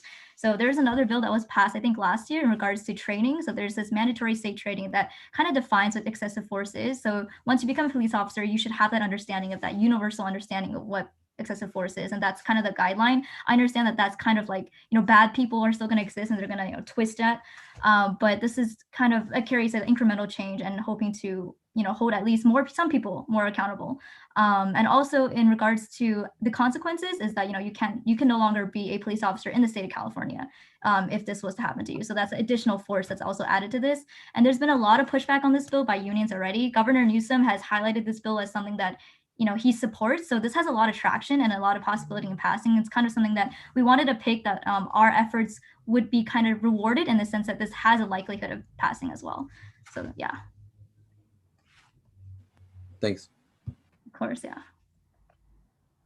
Yeah, and a lot of it is also at a local level, as Armstrong mentioned before. A lot of these are contracts with the city. So a lot of the times, we can think about local advocacy as well in regards to this bill.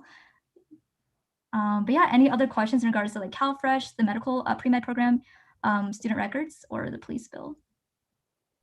I have one question about the CalFresh one. So I know that for CalFresh, if you're a full-time student, you're automatically disqualified. Is that bill going to affect that in any way?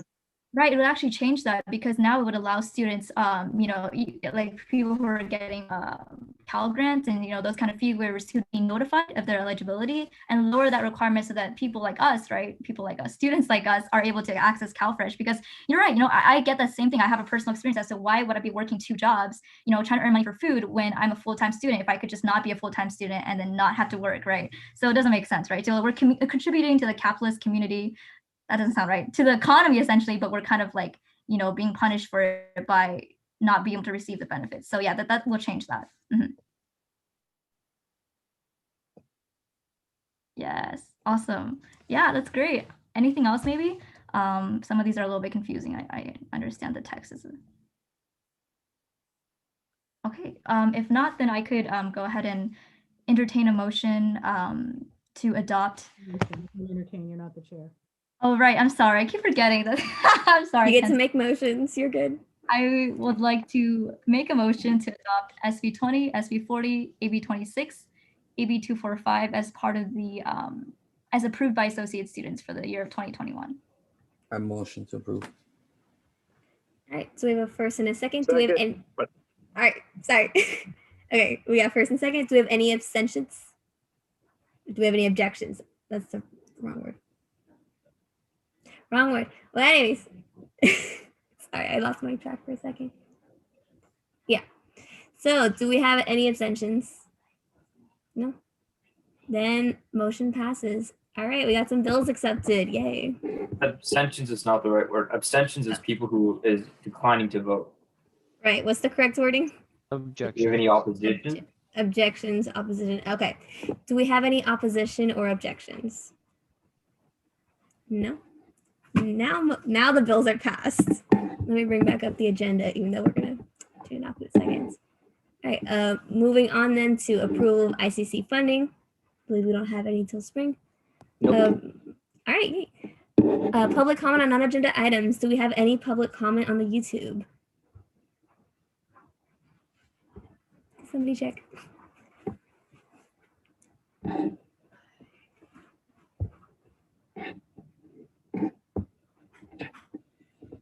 I don't think so.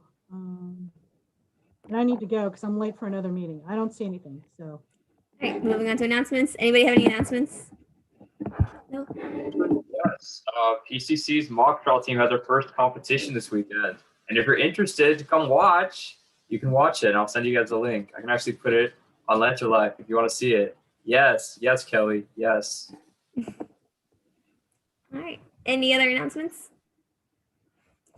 No. All right, future meeting dates time. Next meeting, February 17th. Send me any agenda items and their supplemental information by February 11th, 11:59. On that note, I'd like to go ahead and entertain a motion to adjourn this meeting at 2:16 p.m. Can you get it first? First. Second. All right. Do we have any opposed? Because I'm sure y'all would love to stay longer. No. All right, meeting adjourned. You all gotta go. Bye. Thank Bye. you. Have a good one. Bye. Let me stop the recording. Lovely. Now time to get us off the live. As y'all can see, I totally know what I'm saying today. My excuse, I'm running on 3 hours of sleep, so you get to see.